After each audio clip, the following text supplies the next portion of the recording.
Welcome back, Red Spotters. Another show here on the Red Spotlight Podcast. I'm your host, Alexis Soto, joined by my very good friends. First, I have Mr. David Francisco reporting from the recently mask-free zone of Arizona. Oh my god.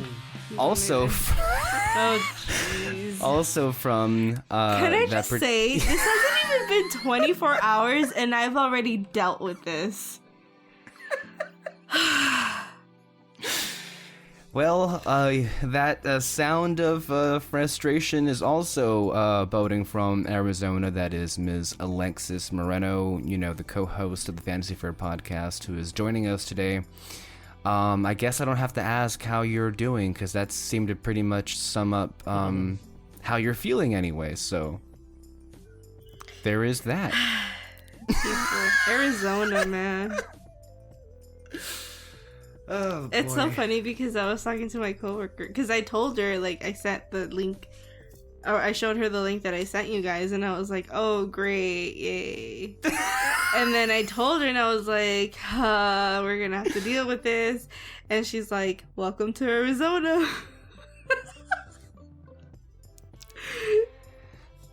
Uh-huh. Fun. Yeah. A lot of fun here. And it's an interesting time to be alive, isn't it? It is March. I think we're barreling towards the end of March already. It feels like yesterday was January, and now we're already in the middle of March. I know. As I mentioned last time on our show with David, I said that we're in this kind of transitional period of time where, it's the year anniversary of lockdown, the pandemic starting, and vaccines are available now more than they ever have been before. All of us, well, I think 2 of us are partially vaccinated, but by 2 months' time, I think all of us will be fully vaccinated, how things are going. Mm-hmm. So,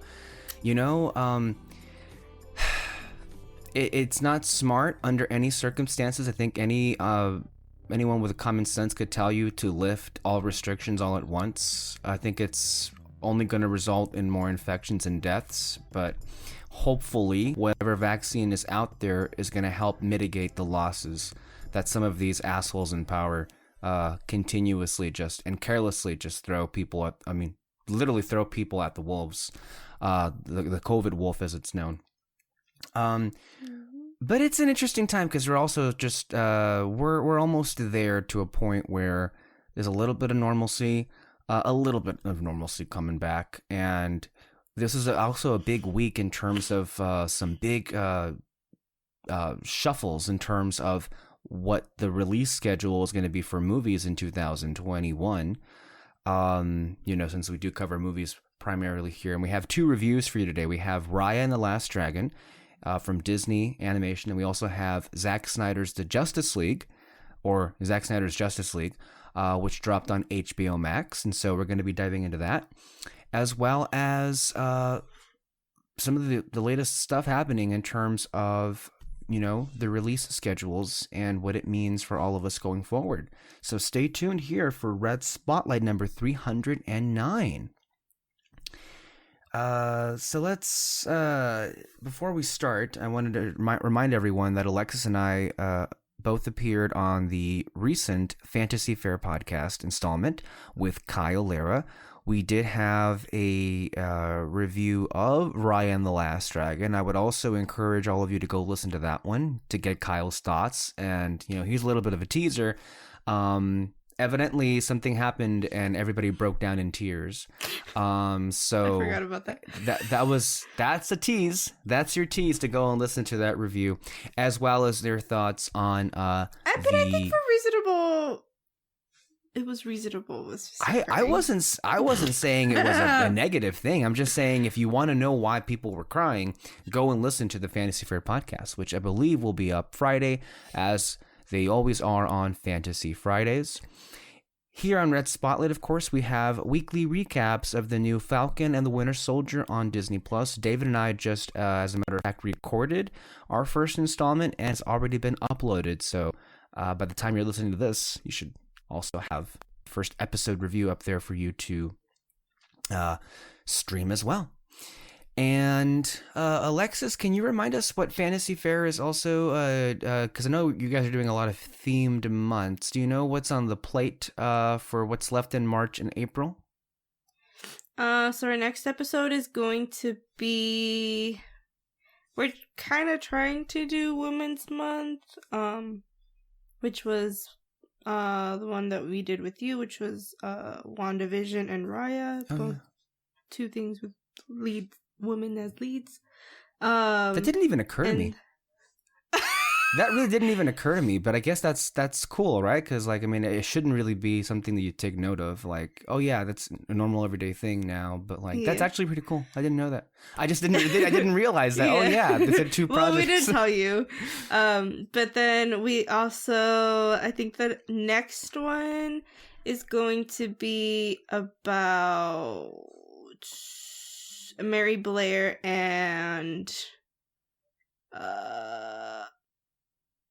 I forgot her name. I'm sorry. It's women who work for the Walt Disney Company or sorts. Right. I actually haven't really decided who I want to do it with, but there's 2 people that we have in mind, and then we want to do another 2. We'll see what happens. And I would imagine it's been like hard to get together just because I'm really busy and then he's busy and it's just a lot. It's a difficult time. We're trying. Yeah, we're trying. I mean, look, it's time. I mean, the only podcasts that can get recorded is with those who have the most availability. And I seem to never be busy. So that's why we have plenty of these here.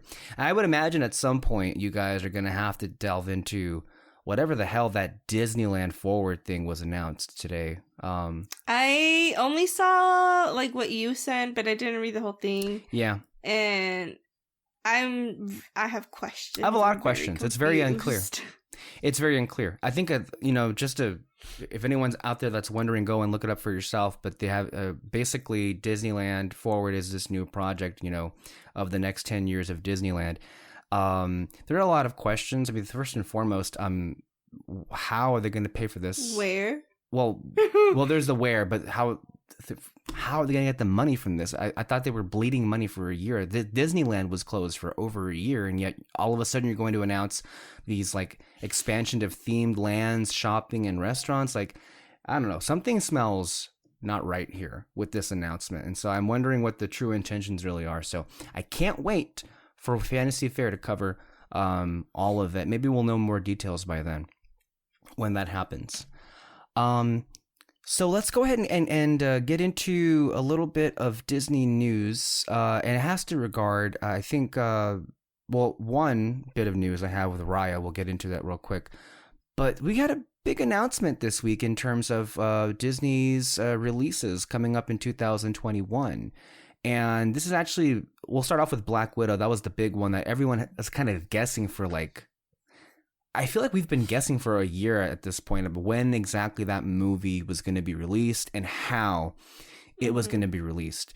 And I guess I was proven right. Like, I think I said last time when David and we discussed it that they may delay it, which they did. I thought they would delay it to June, but they delayed it to July.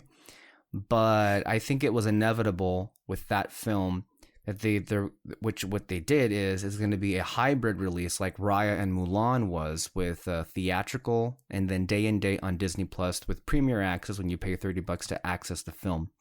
I believe also Cruella, which will be coming out in late May, is also going to be subject to that premiere access as well.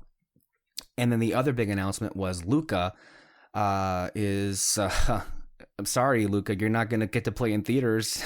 You're going to go straight to Disney Plus, and guess what? You're not even good enough to charge $30 for. You're just going to be put on there for free. Oh, seriously? Yeah. I didn't know that. Oh my god. That's fucked up. Oh, I shouldn't be laughing, but it is fucked up in so many different ways. I guess my first reaction is, I just like go ahead, Alexis. Because I listened to your guys' podcast too, actually, I think today. Or yesterday. I don't know. And like you guys were talking about the price whole point. $30. Yeah. And while I understand like people's concerns and like, you know, obviously that they're not going to pay it, I don't think that they're looking at that right now, because regardless, people are going to be subscribing to Disney Plus, and I think they're pulling a Netflix where that's how they get their money now, and the $30 extra is just whoever's willing to pay it. I think that's how they're looking at things right now, which, you know, me. And because there are people who are willing to pay like the $30, but not giving the movie the chance to come out in theaters while also not charging the $30. What the fuck? And it just makes me so sad, because obviously, like, one of the main reasons why I am willing to pay the $30, and I've said this before, is because, you know, people made this movie, and people who are already struggling with, you know, the career that they chose, because, you know, being in this type of industry is difficult and is hard. Yeah. And it's hard to be in a place where you are living comfortably. I mean, that could be said with anything, but, you know, this is something special to me, and so that's why I'm willing to pay. And it just makes me so sad, because I feel like it just kind of degrades them and degrades the medium, which I also don't like. And which is insane to me, because that's what Disney is. Like, that's how they started. So it just blows my mind. I think it's important to point out, you know, the different mindsets that go into this, you know, whole question of like the $30 and everything. Because I think you brought up, I think, all of us here, I think, share that sensibility where we're such fans of film and the people that work in the industry, some of which may happen to be, you know, icons or idols to us, people who we follow. Like, we come at it from the mindset of, you know, actually keeping the best interests of the people that worked on the film, the artists themselves, all of them in our hearts and in our minds. We, you know, when we look at the movie, I think we're so invested in this discussion of film in the film industry that we go beyond just whether or not we liked something for whatever reasons. We actually do take, you know, our due diligence to look into how something was made, and more importantly, who it was that brought about these stories and made them. And so I think people who share that sensibility, like you and I and all of us here on Red Spotlight, I think that's a great case for why they've been paying the $30, as well as other perhaps Disney diehards who would pay whatever amount of money to get it. The problem, though, is most people don't think like us. Most people don't care, or much less even, you know, think of the people who made a movie or something. So what I was trying to explain, and I believe this is the case of what's happened, is in terms of people, normal everyday people who consume movies, or for example, the families that would go to the movie theaters. We've said it again and again, that $30 price point for a family of four, it's actually a bargain in comparison to what you would have paid to have viewed to view that film in a theater alongside all the concessions that you would get. It was easily over $100 for a family of four, and that's just being charitable by today's standards. However, there is like this disconnection in terms of how, let's say, a family of four would view paying for something at a night out at the theater, but and also and how they view spending money for a night in at the house. They don't. It doesn't. It doesn't click. Basically, it's like they can't get to the point of seeing like, oh, well, this is actually a bargain, because to them it's not much of a bargain. Like when they're paying that extra money to go out to a theater, they're paying for the night out, for the experience of going out there and having something to do. Whereas when you pay something for a home experience where you're so used to basically paying nothing, even though you do pay for your streaming services, when you decide to watch a film at home, it doesn't feel like you're paying anything for it for most people. And even if you are renting a film at home, most prices are what? $5, $10, $15 at most for a new film, $20, you know? Like that's, whether it be on Apple or Amazon, that's kind of the perspective where they're coming from. And so when they see a movie that they are thinking of renting, basically, you know, even though it's not renting, but it kind of is, you're buying it on Disney Plus for $30, like to them, it's like outrageously gross. Like, no way am I paying to rent a movie to watch at home for $30 when I could easily just wait a month, which is what's happening with Raya. On the 2nd of April, you can probably purchase the film, I believe, on digital download for probably $10 less than what you would pay for it on Disney Plus now, or wait 2 months to stream the film for free. Or if I really want to see it, which is, I think, kind of I don't know how you can get around this. There's the pirate route. So we've had this discussion before when Mulan came up, but I just wanted to reiterate that for people who may be like, just to understand that Alexis' perspective is well and good, but I don't think most people view it that way. And that's why, like, and like that's okay too, though. Like like I said, I understand people not wanting to pay that. Right. Like that's completely fine, especially right now. Like I'm not gonna like judge somebody for not being able to pay for this. You know what I mean? And having to wait, but to not give a movie the chance to be released in theaters or to pay those extra $30.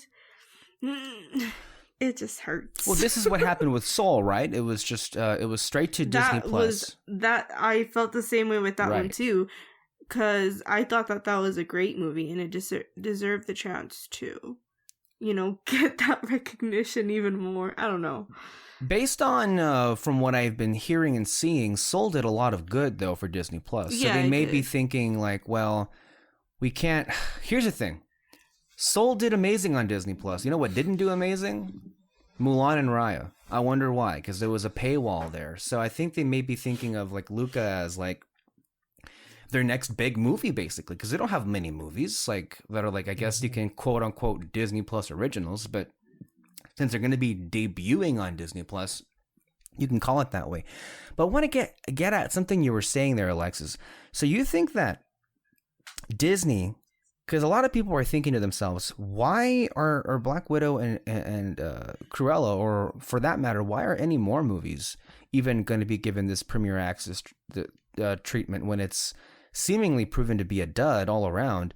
And I think what you were saying, Alexis, is to Disney, they're maybe at the perspective of whatever money we can get, fine, because we're not going to get really anything back from these films considering how things are. So I think you're thinking that they're operating at a perspective of we need to get as much as we can get out of this. I think so, because I mean, what else can they do?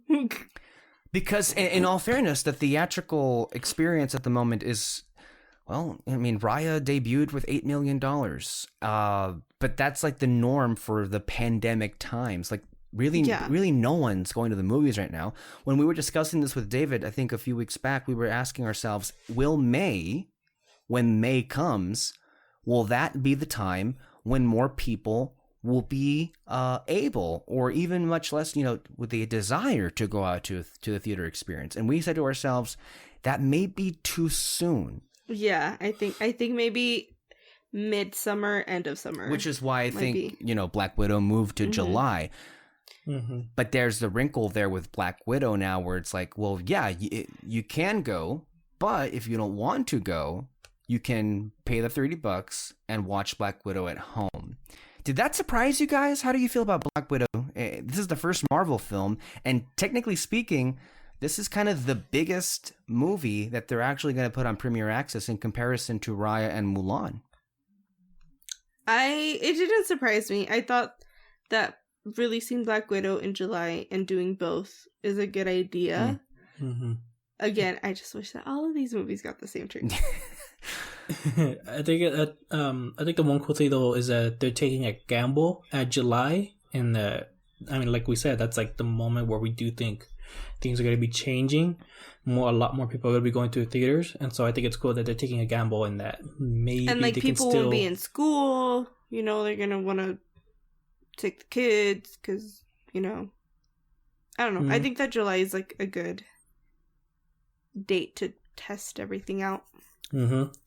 It's weird that they are testing it with Black Widow, but I think that that's a good movie to be like, this is what we can do, like the height of everything. Yeah. I guess it also is, well, I mean, with Black Widow, yeah, it's going to be really interesting, I think. I have to think that unless a disaster happens, would you think that film, Black Widow, realistically speaking, is the next movie all of us might go out and come back to the movie theaters? I think so. Yeah. Because I don't think anything else. I mean, at the end of May, you have Cruella. I think A Quiet Place Part 2 is coming out in May as well. But aside from that, I don't think there are any big releases. And I think with Cruella, we'll probably just watch on Disney Plus if you want to. You'll do that. With A Quiet Place Part 2, you'll just wait 45 days for it to be on Paramount Plus if you're so inclined to watch Quiet Place Part 2. Oh, I need it. Paramount Plus. Since you do... Jesus. Yeah, Alexis had a little bit of a snafu with Paramount Plus. She's a little bitter right now with the streaming services. So that's kind of what happened there. Yeah, I think Black Widow is going to be the movie we're gonna come back. And if that's the case, you two should come down so we could do it as a group. Just to celebrate coming back. I know. Yeah. We should make a day July. of it. Yeah, it's in July. It's actually, I think, after July 4th. So maybe I'm gonna be down there one of the weekends. So possibly. Yeah. Yeah. As far as the Premiere Access thing, yeah, I guess like when you look at how it's performed, I mean, Disney hasn't.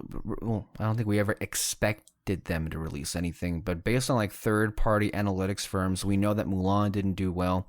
And I also wanted to mention this with Raya, because Business Insider reported their headline was "New data suggests Disney's Raya was a streaming flop." They say Raya and the Last Dragon underwhelmed in its streaming debut on Disney Plus, according to Antenna data. It resulted in far fewer signups and purchases in its opening weekend than Mulan. The movie received 20% fewer purchases on Disney Plus in the US over its opening weekend than the live-action Mulan did during its first weekend last year. There was also a 30% decline in signups to Disney Plus in the US during Raya's first weekend compared to the previous 4 weekends before Raya debuted. So the first weekends before, so basically February, according to Antenna. So WandaVision? Yeah. Yeah. While Mulan drove, you're right. While Mulan drove double the signups compared to the previous 4 weekends. So Mulan did a lot better than Raya with the Premiere Access, it seems like, based on these numbers. Mm-hmm. At least from the... But, yeah. Okay, to be fair, it's Mulan. It's a name. Yes. It's a live-action movie. It's a name, not the movie.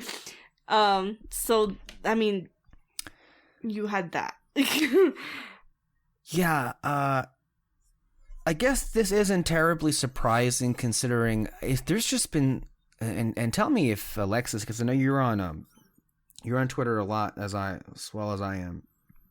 There seems to be like a complete lack of conversation around Raya, and that's really unfortunate. Yeah. Mm-hmm. Like the first week that it was out, I saw people, being like, they love the movie. I haven't seen anything negative about the movie, other than what we talked about. But even then, everybody's like, oh, so this is like the best Disney movie. Okay. So I don't know. I just feel like maybe there wasn't like enough advertisement. I don't know. 'Cause like, I really don't know what it was. 'Cause I feel like people are not talking about this enough. The thing with Raya that makes me feel so bad for the film. I mean, first and foremost, it's a great movie, but then for it to be doing as poorly as it is with Premiere Access, it's no one's talking about the movie, and then you can't even find a silver lining in the box office because it also just didn't do very well at all at the box office there as well. Again, really, no movie is doing well, but even under pandemic expectations, it didn't even meet those. So.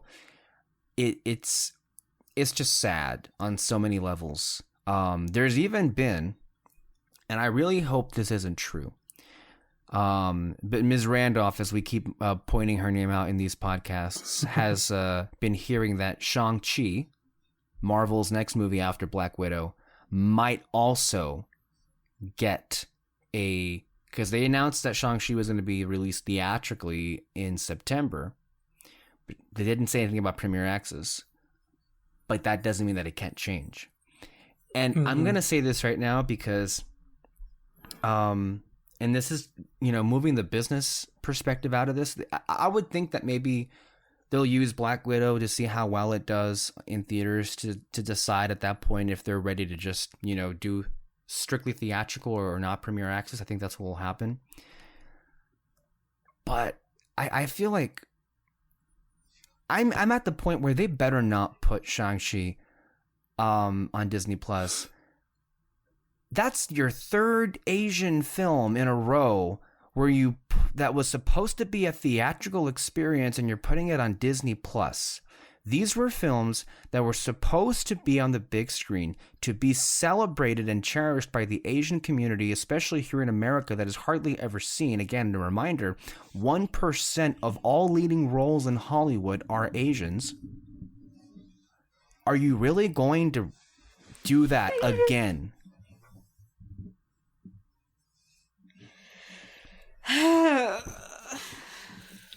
And I don't know, maybe it seems like we're the only ones that care about that little wrinkle, but one movie, I get it. Two, sure. Three. Damn. I don't know. Yeah. But before we move on, so Luca. That, I think, undoubtedly, of all the movies we just mentioned, whether it be Shang-Chi, Black Widow, Cruella, it's a Pixar film, so odds are that was going to be the best movie of that bunch. Not a guarantee, but most likely that would be the case. And that movie, based on all trailers, just looks so beautiful and lush. It's also the perfect setting for like a summer movie. To not see that on a big screen just feels like we're being robbed. Yep. Yeah. Yeah, I don't know what else to say other than this seemingly suggests that Disney is nowhere near confident enough in the theatrical experience in terms of its viability. We haven't seen the numbers yet to suggest that people are ready to come back and see the movies, So we'll have to wait and see. I have to think by May, July. Things should be getting better, right? In terms of like the appetite people have in going out to the movies. I think, by May we should be seeing a change. It's just, who knows if it's going to be enough for them, for Disney to be satisfied with the numbers. Yeah, it's also just like scary, none of these major companies want to take that risk or like want to be like the first one to put their foot forward because it's scary. Like, I understand, but also I don't know, maybe start out small and then see what happens, but I don't know. Yeah, I guess we're gonna have to wait and see how all of that turns out. All right, well, I guess we can go ahead and get into our first review, and that is with Raya and the Last Dragon. As I mentioned previously before, Raya and the Last Dragon, we did a review for it on the Fantasy Fair podcast with Kyle Lira. So if you want to check out that first part or that episode, I definitely encourage you guys to listen to that. So Raya and the Last Dragon, here is the synopsis, directed by Don Hall, Carlos Lopez Estrada. A quest to save her world. Long ago, in the fantasy world of Kumandra, humans and dragons lived together in harmony. But when I think long ago, I think of Avatar: The Last Airbender. Oh my god, I had to stop myself. Like, I thought I was reading Avatar: The Last Airbender synopsis. Long ago, okay. I'm sorry. But when an evil force, literally the same thing, but when an evil force threatened the land, the dragons sacrificed themselves to save humanity. Now, 500 years later, that same evil has returned, and it's up to a lone warrior, Raya, to track down the legendary Last Dragon to restore the fractured land and its divided people. But I believe Raya will save the Cue the music. Yeah, the similarities are pretty overt. Yeah, you are. Yeah, they are pretty similar, but another way that they're similar is they're both great. So that's a great similarity. I actually rewatched the film today. I said at Fantasy Fair that I still wasn't at the point where I would say that I loved the film. That's now changed. I love this movie. I'll tell you, watching it again, it's like a great reminder of, how great the film was the first time you see it. But also the emotion just hits you harder too. There are some aspects, especially when it gets to the end of the movie, that actually moved me, really.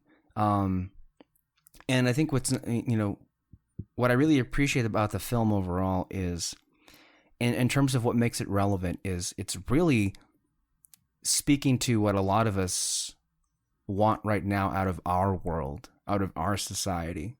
I think in many conversations that we've had amongst each other here in Red Spotlight, we have many issues, many frustrations with the way that so many realities are in our world, that we feel that we could, and in many ways, in terms of how divided we seem to be as a people. And this is just a beautiful, I think, idea, a beautiful message of a utopia that we could strive to be. And you see it in the film that they just don't trust each other, as we don't seemingly trust each other as well. And so when you watch the film, you can't help but think of how things are right now. And yeah, it all of it just to say, I just think this movie is amazing. David? Yes.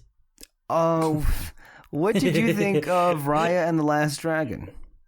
No, yeah, I loved it. It's just a really, really fun movie. That's true. Yeah. Raya is what's the actress's name? Callie Marie Tran.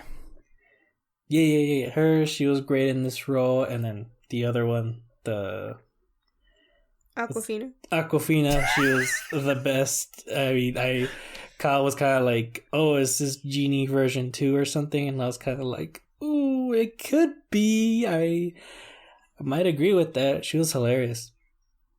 The movie was very fast paced for me, but when you get to the end of it, like, you realize why. It had so many characters to introduce, and those characters were amazing. And the action was so great. I just they really took their time with that and everything. I mean, it didn't bother me the first time watching it, but after thinking about it, like listening to some reviews, the message of the movie is kind of weird. Like, it's a good message, but the way they portray it in the movie is weird, because it's basically, the message is, trust people, trust everyone, trust them, even if they fail you. Who knows how many times, like, trust them. And I'm like, ooh, like, I get what you're saying, but I mean, maybe if the movie had like one character that you're kind of like, forget them, that would have been fine. But I mean, other than that, though, again, it's a very hilarious movie, really action packed, and it's awesome. Alexis, how about you? I think the same. I love this movie so much. Everybody in this movie is great. Every character is great. We didn't really touch on like the extra characters. That's right. When last time we talked about it, but I forget the name of the lands, but the guy where like his whole town is gone. Spine. Jesus. Spine. Yeah. When you realize what he's going through, it hits you. No, his introduction and like character throughout the movie is great. But like even like our main characters, I love that there's so many layers to each of them. The action is amazing. The music is so good. There's like a. But go ahead, Alexis. Finish. What? But I do agree that the message of this movie is a little bit iffy, but I like that it introduces this and it gives room to have conversations about this. Yeah. A much more nuanced conversation than perhaps the film. I think if there's a big criticism of the movie, which is hard to find, to be fair, but the message is definitely one of contention. I think no one really disagrees with the idea that perhaps we should be more trusting, but I think the film may, and I think this is where people are coming from, can go too far in terms of how much you trust and how much you forgive. And I think that it lacks that nuance in the execution of the messaging that kind of gets a little bit muddy and not, and then when you think about it too much, then you're like, well, there's some problems with this, so that's definitely fair. But I wanted to, and I'll stick a pin in that real quick, but to go back on what you were saying, the film has a really nice balance of a whole bunch of great positive attributes. It has the heart, it has the emotion, the spine. Yes, it has the. Yes, that's true. But also the film, it has the action, adventure, and it's not lacking in the comedy as well. The humor, oh my it's gosh, so funny. it's just watching it again today, I was like laughing so hard, especially like a lot of the one-liners that Awkwafina has as Sisu. It's just so they're so fun. Just thinking about them, and even some of the situations, I think, and honestly, and as we mentioned this in a previous podcast, when we're looking at the trailers, I don't think any of us could have possibly imagined how effectively hilarious the foursome was of what was her name? The baby, because I know one of them actually cared to even learn her name. The baby. But I don't remember. It's the a name. baby. Wasn't it Sisu? No, not Sisu. When it was the other. No. That Sisu learned the name. No, I don't. It was the guy baby's from name. Spine. He learned a name. Oh, okay. That was voiced by Benedict Wong. Anyway, the Khan baby with the three monkeys. Anytime they're on screen, it's like almost Looney Tunes level of like genius, Yeah, that was like such like a non-Disney type of character. Yeah, I don't know, which is, I'm not complaining because it worked, but it was weird to see it also. maybe that's why it worked. Because otherwise, I don't know how it would have. On paper, you look at this and like, really? Are we sure we want to do this? This seems a bit not usually how we do things. Which I would also think is an encouraging sign that, in this era that Jennifer Lee is now heading Disney Animation, we can go out and try some weird stuff. We can try some new things that we hadn't done so before.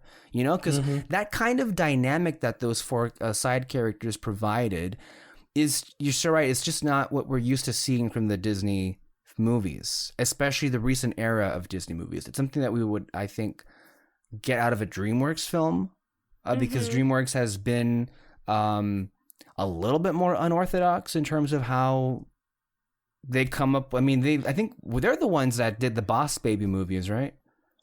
Yeah, those are weird. Like, the only thing I can think of is maybe like Timon and Pumbaa. But even then, that felt like it had some sort of structure to it. Right. Whereas this one, it kind of did it. I don't know. Well, I mean, in terms of the team that we have here with Raya and the friends that she makes along the way, I just love the idea of these collection of people who are basically survivors. They represent their own basically countries, their own land,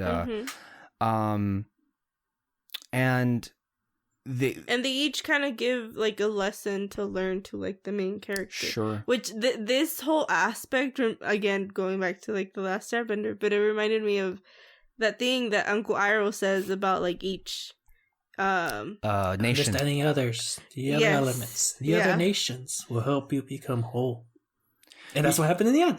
Yeah. Literally, because every time she meets one of the people who would inevitably be in her group, it's always the same thing where it's like she's just immediately distrusting of them. And then one by one, they all kind of prove her wrong. And then I'll kind of like make her reevaluate to the point where when we get to and by the way, spoilers if you're listening, when we get toward, I believe I want to say it's the end of the second act or the beginning of the third act where Sisu takes Raya back to Heart and she shows her brothers and sisters in stone. And that's where she kind of convinces Raya to give Numari basically a second chance, which that would not have happened at the beginning of the movie. So yes, that's actually a good aspect to point out. But to me, and this is why, like, what I choose to take from this movie is not basically to trust people blindly or to forgive everything. What I think the main message of the movie is try to trust people, try to forgive. The fact that you're trying is a victory in and of itself. As they say, think twice, be the first or take the first step, basically. And that's what Raya had to do, where she basically took the first step to basically forgive her nemesis, literally, and sacrificing herself. That did take me off guard. I didn't necessarily think that would happen. And I think something I also didn't catch the first time, because it happened so quick when we watched it all together. And admittedly, the cold was a bit of a distraction that night when we were watching it outdoors. But what I didn't, because it happened so quick, I didn't realize that when Numari basically impaled Sisu, and it was also a quick camera like switch back and forth, but all of that kind of happened because Raya didn't trust Numari, didn't trust this is going to go well. And so she basically was the person to draw the sword, and then that caused Numari to flinch, and then which then spiraled the spike. Yeah, that's why previously I had said that, like, about each character having different layers, and I think Kyle said it, that they all have their own faults, right? And they're not perfect, and this is one of them. I mean, you could kind of say like the first, because of this whole thing starting is because not that her trusting Numari was a bad thing, but her kind of giving away their secret layer type of thing, like that wasn't smart, and she's also a kid. Yeah. But still like, yeah. when you're protecting this thing your whole life, and you've been trained your whole life to protect this thing. I feel like you should kind of know You better. let your guard down real quick, yeah. Yeah. Mm-hmm. And so that was kind of her first, air quote wrongdoing.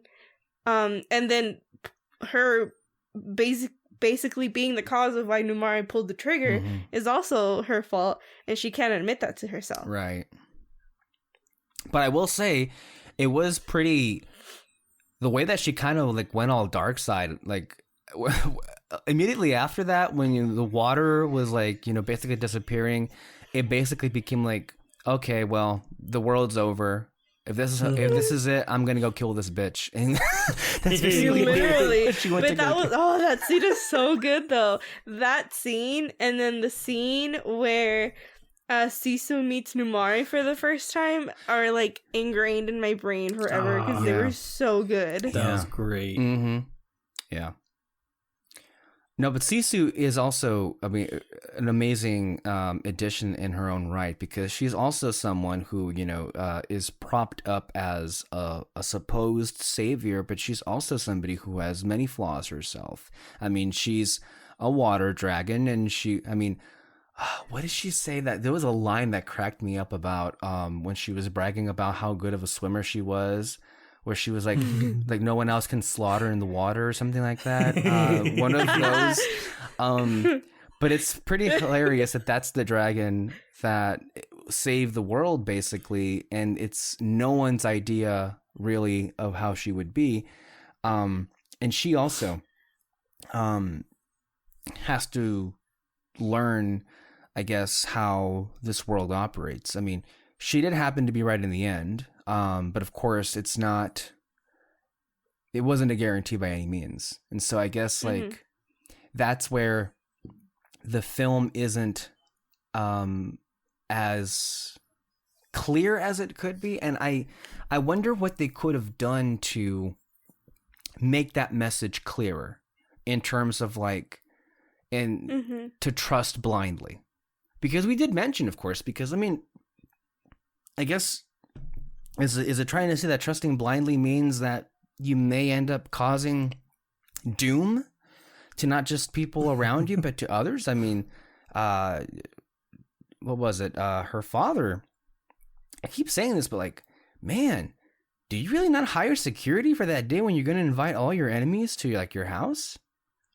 Especially to the thing that you're guarding? Like, yeah, so I definitely understand that, but I think, which also makes me wonder how this is going to land with younger audiences. And I mean younger audiences in like, 5 to 12 age range. I mean, that's really what I find, what I would think would be interesting to see how they would take this. Because I think all of us here have the perspective of adults who, let's face it, with 25 or 23 in some cases years of age, we have had the life experience of being burned one too many times, when we trusted people, and then what happened? We shouldn't have trusted those people because we ended up screwing ourselves over in return for that. So yeah, maybe when Peter usually is the script doctor here. He usually finds ways to like fix things, but I can't really come up with how they could have made this a more clarified message here.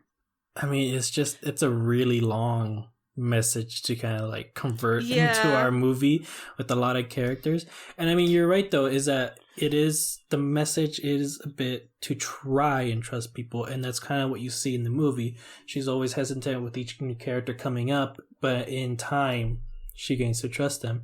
It's also the thing that they should have maybe focused on is the kind of trust you should have with someone, Yeah. Because Sisu is just like blindly trusting somebody. Yeah, but then where that shouldn't be that way. Yeah, and then also like the things that sort of screw Raya over when she's trusting someone is that it's sort of a trust of an object almost. Like if I give someone my like the most valuable thing in the world, and then they destroy it. It's like, okay, what the fuck? Hey, but if I trust someone to just kind of get something done, those are very different things. And I think it's just kind of the movie just needed to take its time to try and say that. Well, you mentioned the movie is very fast paced and also isn't very long. But yeah, I wonder if you'd add more to it, it may end up being too long. The only part that I think that I don't know if they should have focused on this a little bit more. I'm not really sure. Maybe do something with this, but the part where Sisu is with that old lady, and she kind of focuses on the fact that this lady betrayed her, right? But then they kind of move on right away. Mm-hmm. Yeah. They did mention. Well, she just kind of go like, "Oh my gosh, she was trying to kill me and all that." Like I trusted her. Yeah. But again, they move on right away, Right, which I think that they should have focused a little bit more on that. Mm-hmm. Either focus a bit more or have like one character who you know for sure you can't trust. Even from the very end. I just haven't be like even the person can go like, "Oh my gosh, I guess I was like maybe wrong." the mom. Yeah, that's what I was saying. Like maybe the mom could have been someone who someone who just you can't trust at all, even to the very end. So then the message could have been a bit more clear. Well, she didn't seem to be too mad when she came back to life. I mean, you could maybe think, or you could maybe say that, although I'm not sure Sisu thought this out too far ahead, that she just trusted Raya all along. Although that didn't work out initially, but I guess in the end it did. I don't know. No, I really struggle to come up with too much more to say. Yeah. With this movie, Mm-hmm. It's great. It's great all around. I mean the plot's very straightforward, and I do like how they sort of show you can trust these other characters that you see. Especially because there's multiple times where I was just kind of like, oh, is this going to be the reason why they come and join? But like the movie shows me something else, and that's what. Yeah, the plot twists in this movie are so good. They are. It literally they catch you off guard. They do. Every time. Yeah, they do. And not enough good can be said about the score. Ugh, so good. Yeah, all around, it's great. And I also, I don't know, I really like the credits song, "Lead the Way." It's a really cool song. Loved it. It's a shame we didn't get to see this in theaters, man. This movie is so beautiful. Yeah. Oh, that score in theaters would have been so good. Yeah. I was watching it today, and just I don't know, it got me just a little emotional, especially I think the part where Raya is coming back home after they've saved the world. And the dad. She runs into her dad, and it's like, and I love the delivery here by Kelly Marie Tran and the subtleties in the animation. It's crazy good how lifelike they've been able to do that. But when she, she's holding her dad, or she has her arm, I think, close to him, and as her friends from all the different lands are coming, and then she looks over to him, and she gets visibly and then audibly with Kelly Marie Tran's track choked up when she says, "Dad, welcome to Kumandra." Like, she was able to not just bring back her father, bring back the world, but she was able to fulfill her father's dream. And which is really, I think, the dream all of us have. I mean, the dream that where everyone, throws away all their weapons and stands together, united in peace. It's the definition, the dream of a utopia that we all wish we could be a part of. And it's beautiful. And if nothing else, I would hope that, children watching this learn that it doesn't take much to be better. We just got to start treating each other the way that we think we should be treating each other like. And maybe come to the realization that maybe every single war that has ever been fought has been over the pettiest of grievances. Yeah. Yep. All right. Well, that is Raya and the Last Dragon. Please watch it. Please. It's actually pretty great. So yeah. Well, something else came out. Yeah, and this is okay. I don't even know how to start this conversation. So this is a review that we're going to be having now for Zack Snyder's Justice League, which premiered on HBO Max. This is one of the most fascinating stories we've ever covered. I mean, just like the story of how this even exists, it's so incredibly crazy. Let me see if I can concise this as much as I can down. I think all of us are in awe of the fact that Zack Snyder, who is, a filmmaker, in a time where filmmakers rarely get their way in the way that they wanted, was able to somehow, against all odds, find a way to finish a project that he willingly let go during a personal crisis in his life through the loss of his daughter, and then to come back to it and finish it the way that, quote unquote, he always intended it to be, whether you believe that or not. And it exists. And in part, he was able to get this made by his Zack Snyder army, which is a particular fan base of people who, not all, but we can say a vocal minority of sorts, are very loud. And it's a mixture of emotions, because I think we all are happy that someone like Zack Snyder, who went through so much in his personal life, was given the opportunity to finish this passion project of his and dedicate it to his deceased daughter. I think that's all well and good. I think that's great for him personally, and we all, champion him in doing so.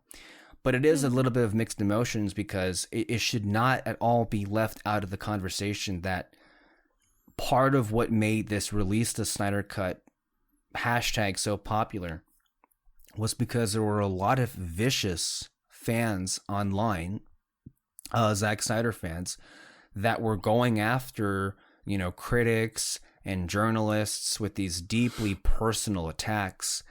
One of the particular kind of crazy that I saw, one tweet where this Zack Snyder fan was basically saying that, you don't think Disney didn't kill Zack Snyder's daughter?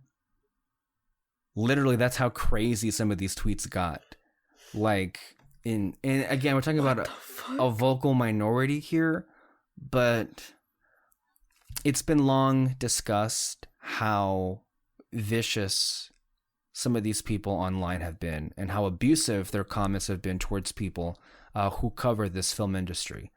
And yes, go ahead, David. Just recently, some of the people in the studios, like people in charge in Warner Brothers, came out saying that, we got some threats from the fans and all that, and I wish we wouldn't be treated that way. We want this to be a safe place and all that. Right. You heard that, right? Yes. Zack Snyder recently came out and disavowed those particular contingents of people who have a reputation of being abusive in that regard. So, not in any way that I was trying to conflate the worst elements of the Snyder Army with Zack Snyder himself. He really isn't that kind of guy.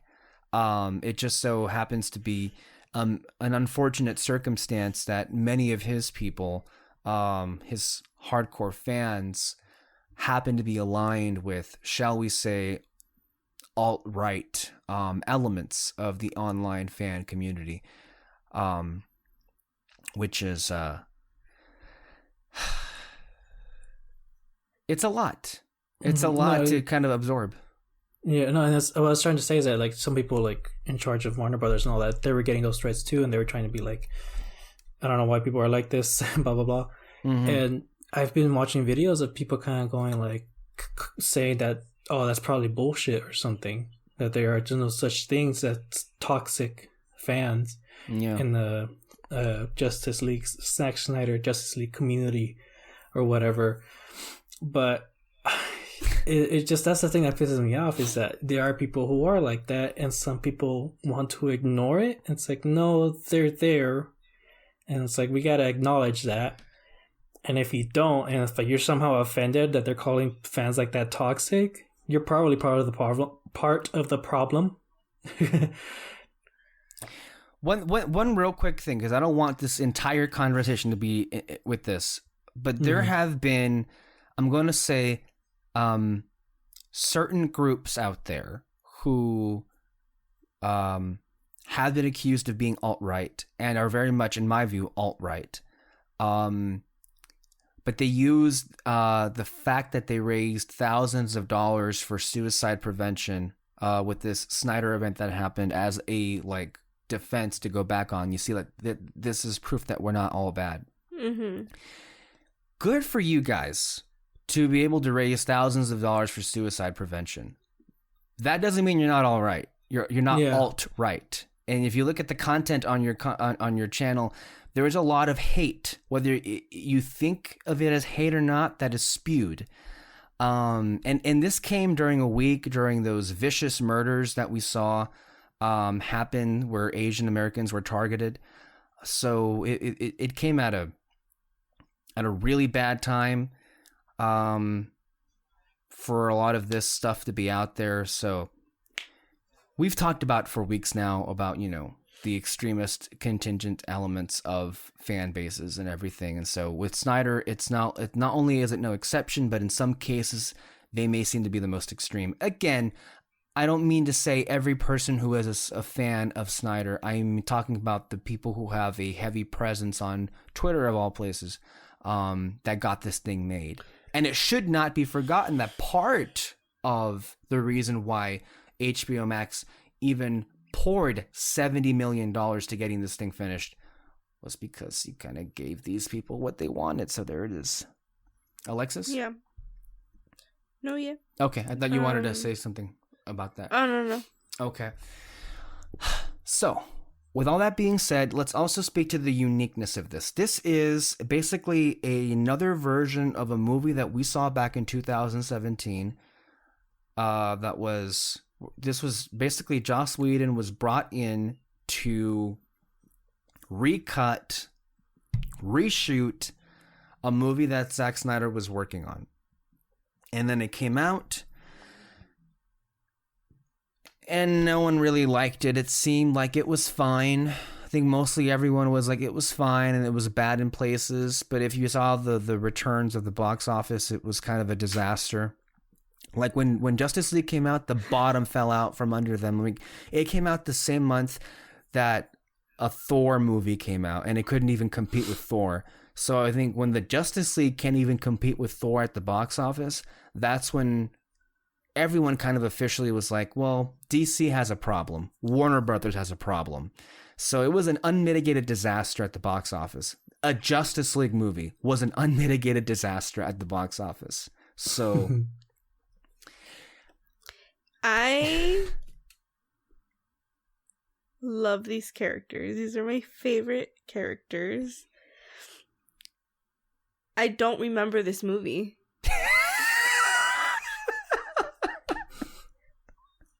We watched this 4-hour movie, and I kept having to ask David, did this happen in the first one? Did this happen in the first one? Me too. half the experience watching this 4-hour thing was trying to remember, did I watch this It was already? literally like I saw a completely new movie. Right?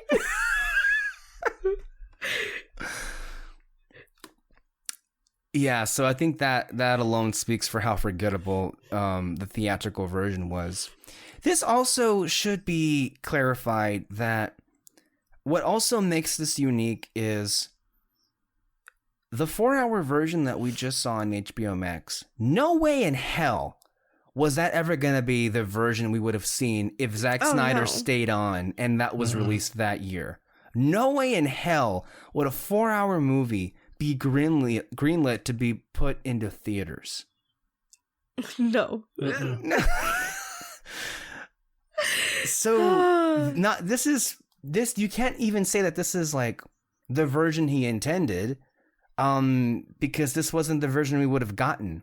So it's like, I guess the most you can compare this to is a director's cut. If you want to, this is the most you can call it, because like this wasn't the movie we would have gotten in the theater. It's just weird. This whole, like, can you believe HBO Max poured $70 million into finishing the effects and shooting additional scenes for this? Can you believe that? And what also has me so, like, scratching my head, they spent that much money. It came out last weekend. And all this week, if you paid attention to the news, the message from Warner Brothers is, yeah, that's nice and all, but we're moving on. We have all these cool casting news. Literally, this blows my mind. I don't understand. Okay, can we start getting into this movie? Let's do it. Yeah. All right. Well, did you like it? Okay, we'll save it for the end. Go ahead, start. Just go. It's complicated. It is. It's Yeah, so it complicated. really is. It is a much better improvement from the first one, I will say. Yeah. But this movie did not need to be 4 hours. But taking that away, you can see what would have made it into the theater. Sure. You know? Mm-hmm. And what is in my mind of the things that would have made it into the theater, like how I see that, I really hope somebody cuts this movie to like a 2-hour movie. 2.5 hour then max. maybe I'll rewatch it. But if it's condensed, then yes, I do like this movie. It's way better. The characters that we see are the characters that I know. I was going somewhere with this. There's a lot of ways continue. to go. Yes. There's a lot of ways to go. And so, so this just kind of blows my mind that they are literally like, no, we're gonna move on from this, because you can see where Zack Snyder was going with this and the stories that they could have done with this. Which also just makes me wonder, if you have no intention of continuing this Snyderverse, as it's being known, why keep it in this cut? I mean, I guess we'll get to it when we get to it. That epilogue is a whole other conversation, I feel, in and of itself. God. I don't want to get there just yet. Let's get into our initial impressions. I'll start off with this. When we talked about these movies back in 2016, I would consider I was perhaps not the least kind person, in particular to Batman v Superman. Man of Steel, I don't remember much about it, but I think I remember being kind of indifferent to it. I think I remember the movie more, than Justice League. Justice League I completely just forgot. Oh yeah, Man of Steel we saw in San Francisco, and so I don't really remember it because I was more focused on the fact that I was in San Francisco. It happens. So yeah. So that one is a little bit like I need to rewatch it. Yeah, But I probably should too. Batman v Superman has to be one of the worst movies I've ever seen in my life. more than Justice League? There was more fun parts in Justice League, I guess. Well, I think Justice League is bad in a different way. The thing with Batman v Superman, it's 1,000% like everything that Zack Snyder intended, but there are just so many flaws in terms of characterization, gaps in logic, execution of what it's trying to do, that it just kind of crumbles underneath what it's even trying to be, and it's just so dour and depressing. And Yeah. that's kind of why, like, the movie, I mean, to its credit, it fails on every level imaginable. So, I mean, it goes for the fences, but I think it just completely just falls apart. Justice League is bad too, but in the least interesting way possible. It's just boring, and it's a Frankenstein's monster of like what was left over of Zack Snyder's, scenes, added scenes that were just kind of nonsensical and stupid. And then I heard that there was only 5 minutes of whatever Joss Whedon did. 5 minutes. Everything else is Zack Snyder. And then we got that. yeah, I know that it was weird. He also dramatically changed the color palette, which I guess like initially that wasn't a bad call, because the use of color has also been long criticized with Snyder's DC films. But when you watched it in the movie itself, it just made everything look really off and ugly too. Very saturated. Yeah, it was just why. Yeah, so a lot of weird choices were made with that movie, and I think the biggest sin of it all, and you just mentioned, Alexis, is just completely forgettable. I saw it once in the theater. I never saw it again. So, And it's a there was one thing where I was like, oh my god, you are right. This person was talking about the movie, and when they watched the first one of their biggest complaints was the Flash, like the character, which is also for me because he's my favorite one, and I just did not like him in this movie. And then they watched the Snyder Cut, and it's like, and she literally said, like, I feel so bad because I thought it was Ezra Miller. Like, I was blaming him, but no, it was not him.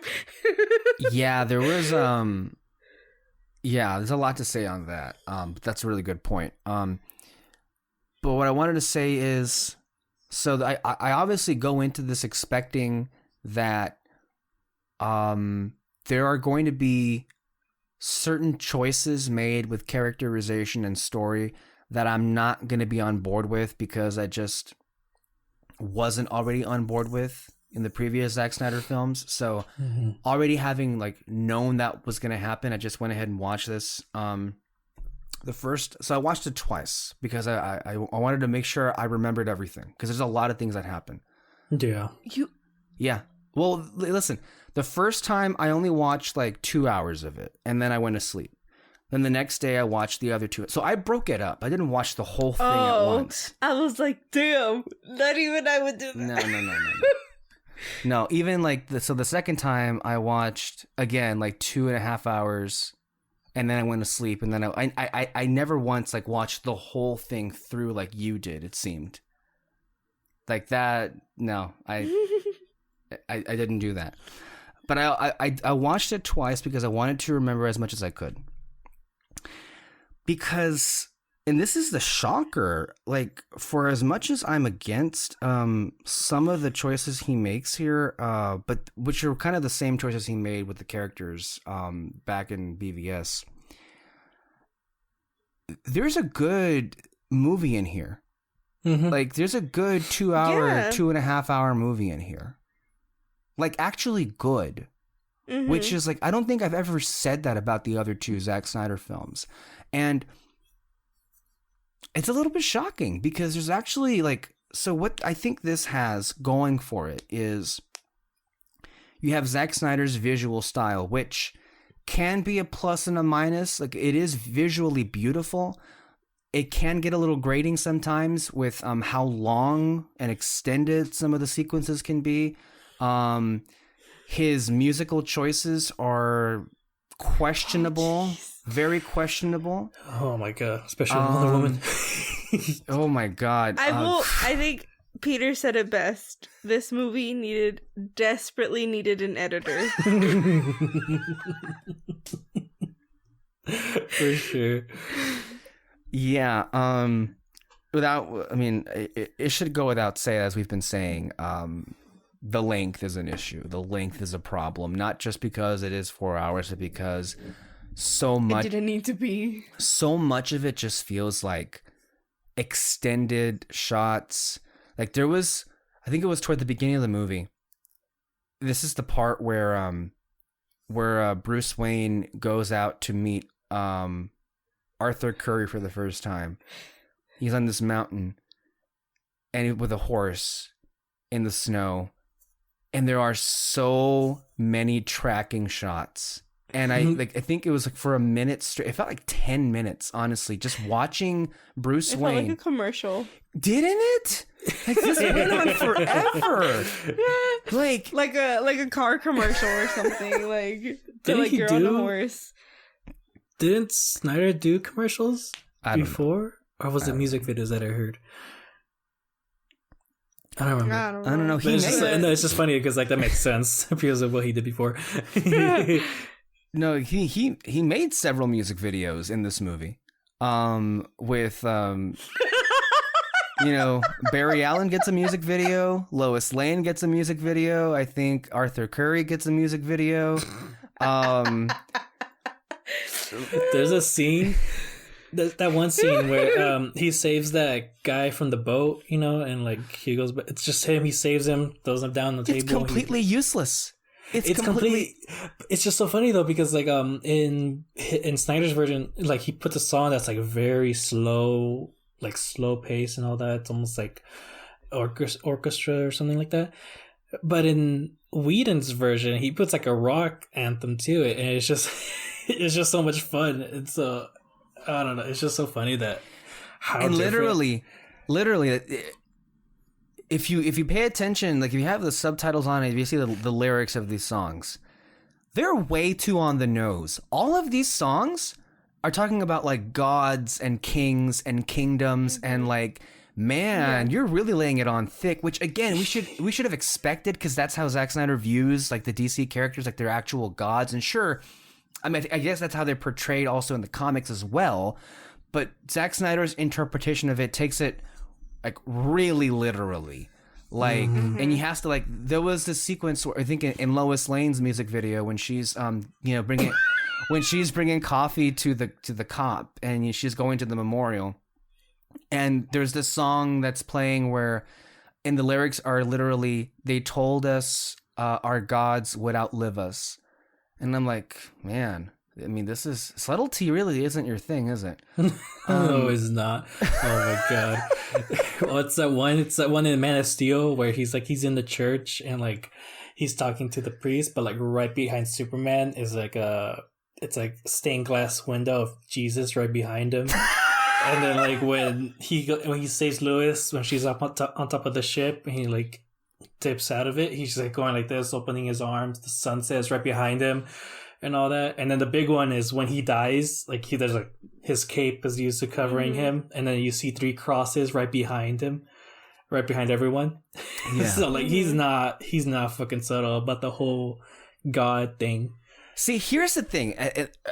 So we're kind of picking apart the things that didn't work for us, but here's the difference with between this and Batman v Superman. With Batman v Superman, all the things that didn't work were annoying and loathsome and kind of got you angry. Here, we're having a good time just laughing at it. Like, it's actually kind of funny. It comes off unintentionally funny with it being in the movie, like that Aquaman scene when he goes back into the water and there's like a performance. Like these women are like singing opera or something. Oh. What was that? You got that one woman who's like trying to outstage the rest.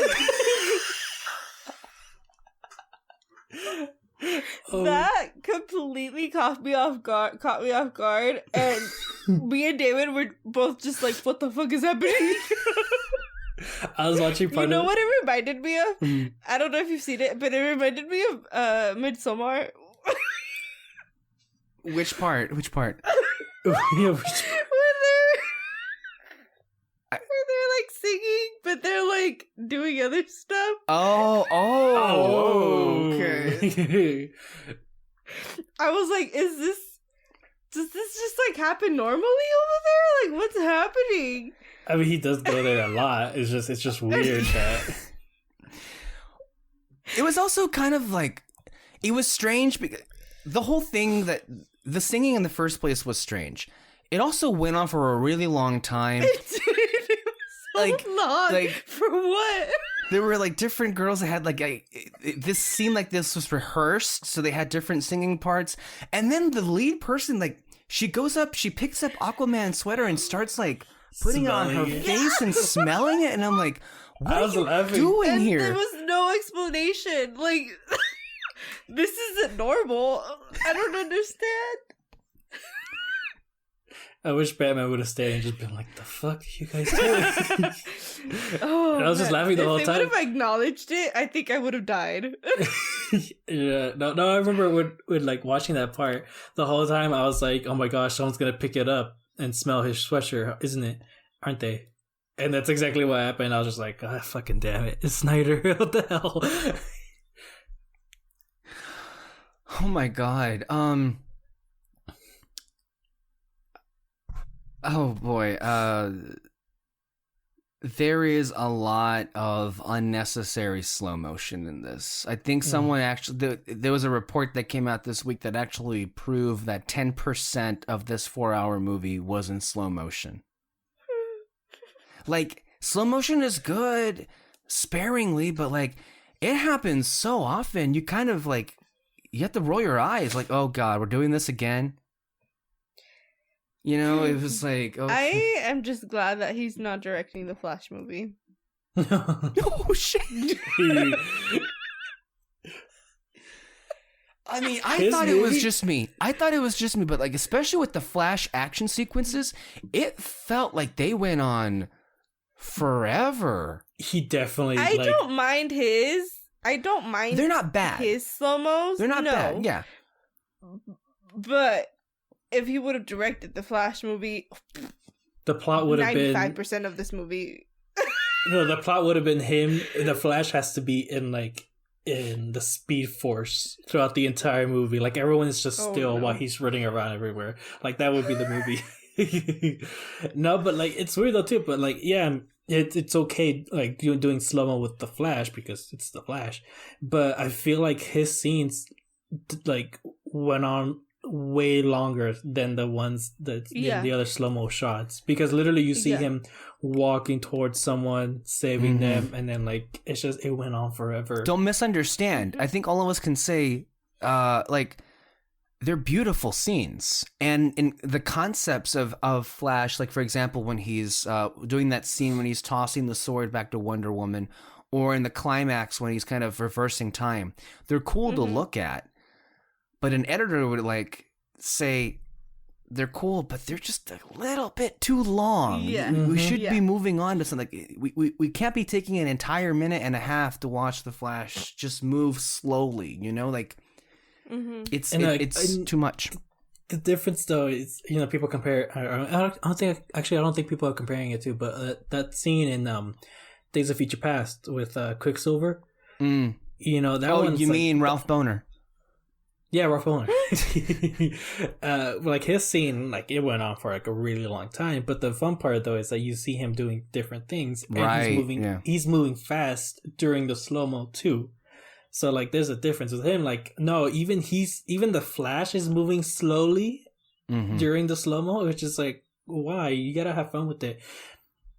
And I do wish we had more scenes of him just moving super fast, not in slow mo, but like just moving fast, because I love that part. Especially like that character and Ezra Miller, like him moving around and like being sassy about it. Yeah, he would have done a really good job, I think. Yeah. all of the scenes with it seems like there's like maybe a couple too many cutaways to Lois just living her life. Oh my god! Honestly, she was really useless in this. Like, I don't mind her. They show her in Literally. the beginning because, But she's the key, David. She's the key. Not even. Oh my, okay, this is the one thing that Not I really in this like. movie. Yeah. Yeah, this is the one thing that I really like Whedon did, which is that when they brought back Superman, they were kind of like, oh, so what's gonna happen if, like, you know, he goes bad or something, or he loses control, and Batman's like, oh, I got something for you, or like, I got something, don't worry about it, whatever. And then when they're attacking, you don't remember, huh? I don't remember any of this. No, go ahead. So when Superman starts attacking everyone, Batman jumps in, and he's kind of like trying to get his attention, Lois. and then behind him is Lois. So like he knew that Lois was the key to bring him back. That actually is better. There really are some things in Whedon's that are way better.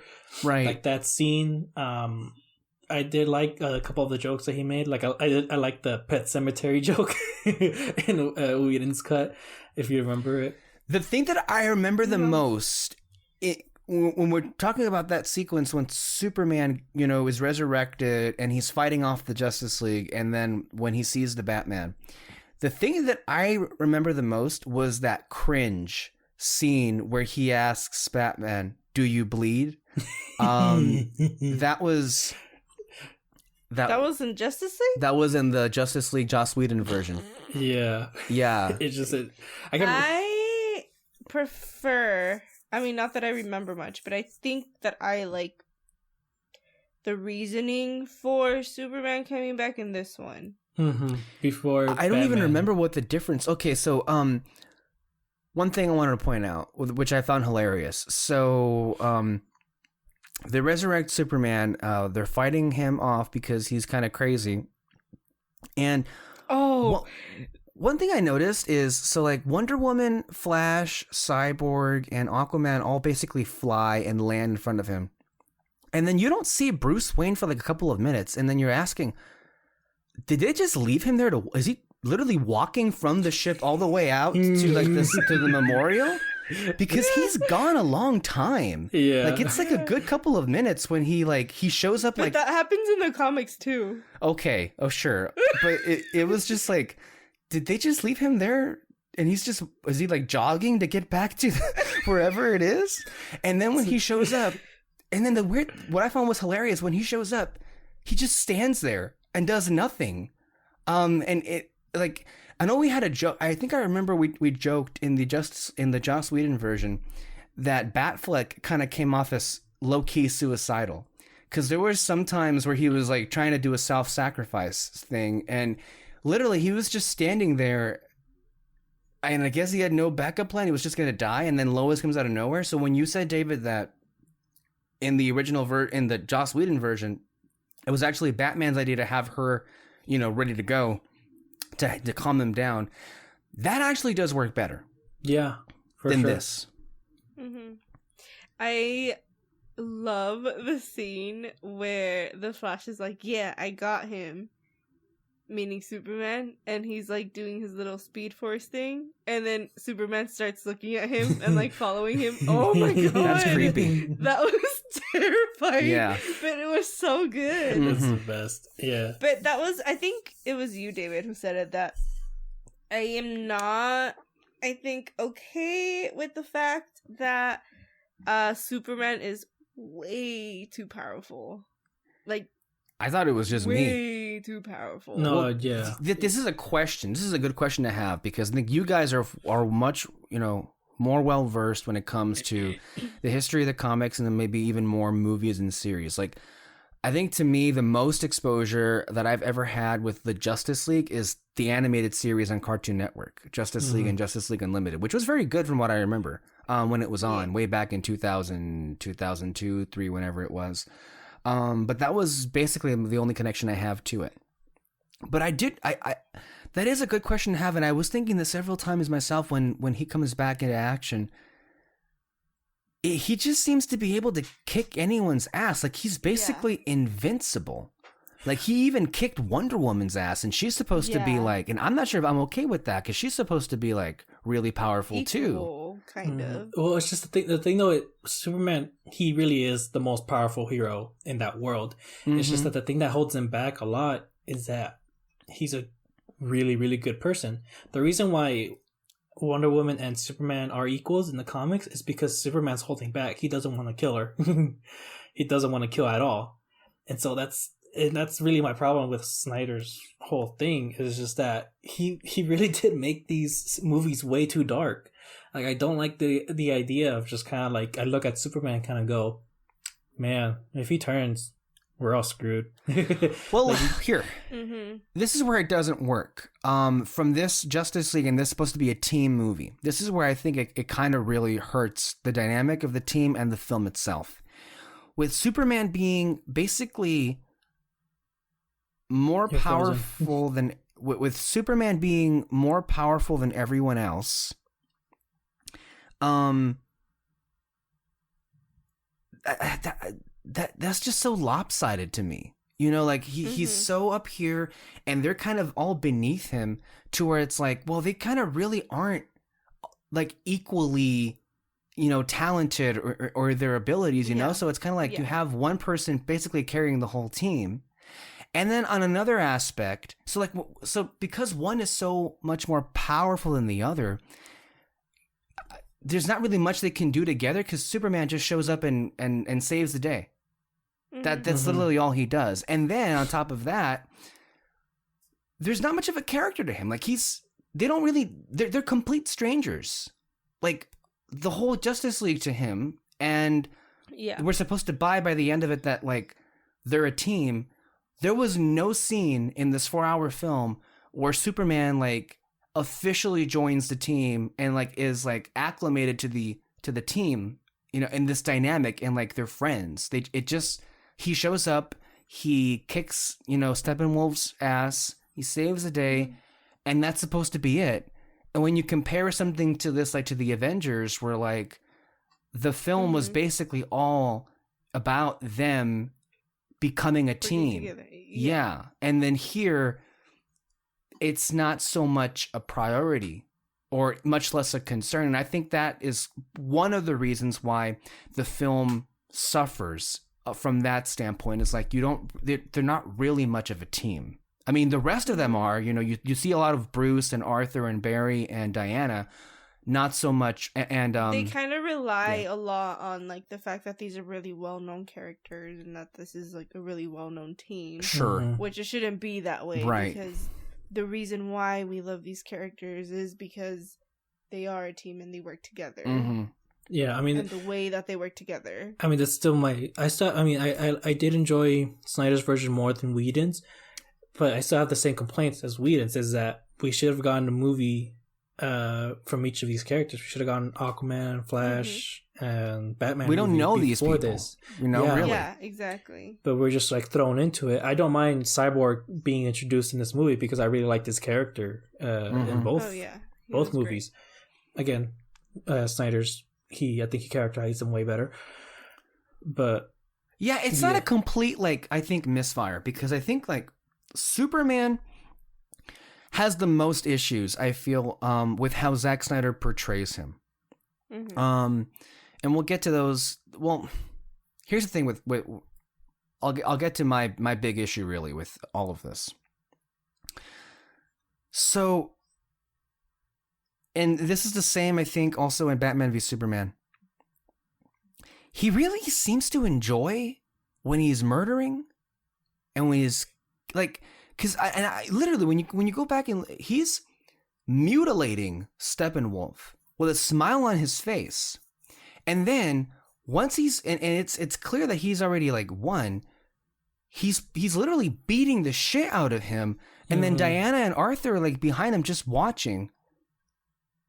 And you don't have to do that, you know. It's kind of seems like you really do enjoy, like, you're kind of a masochist, you know. You really just enjoying the hell out of beating the crap out of someone. And I know, like, he's a monster and evil, but, like, even I thought it was a bit much when, like, he pushed Steppenwolf to Diana so that she can decapitate him, which made me think of that photo that came out a few weeks back with Wonder Woman having the decapitated heads around her waist, in like, I guess a scene that Zack shot or something. So it was like, that also seemed a bit off too, because Wonder Woman does kill people, but only when she like has to. I think she does earlier in the movie, but she doesn't really get any like.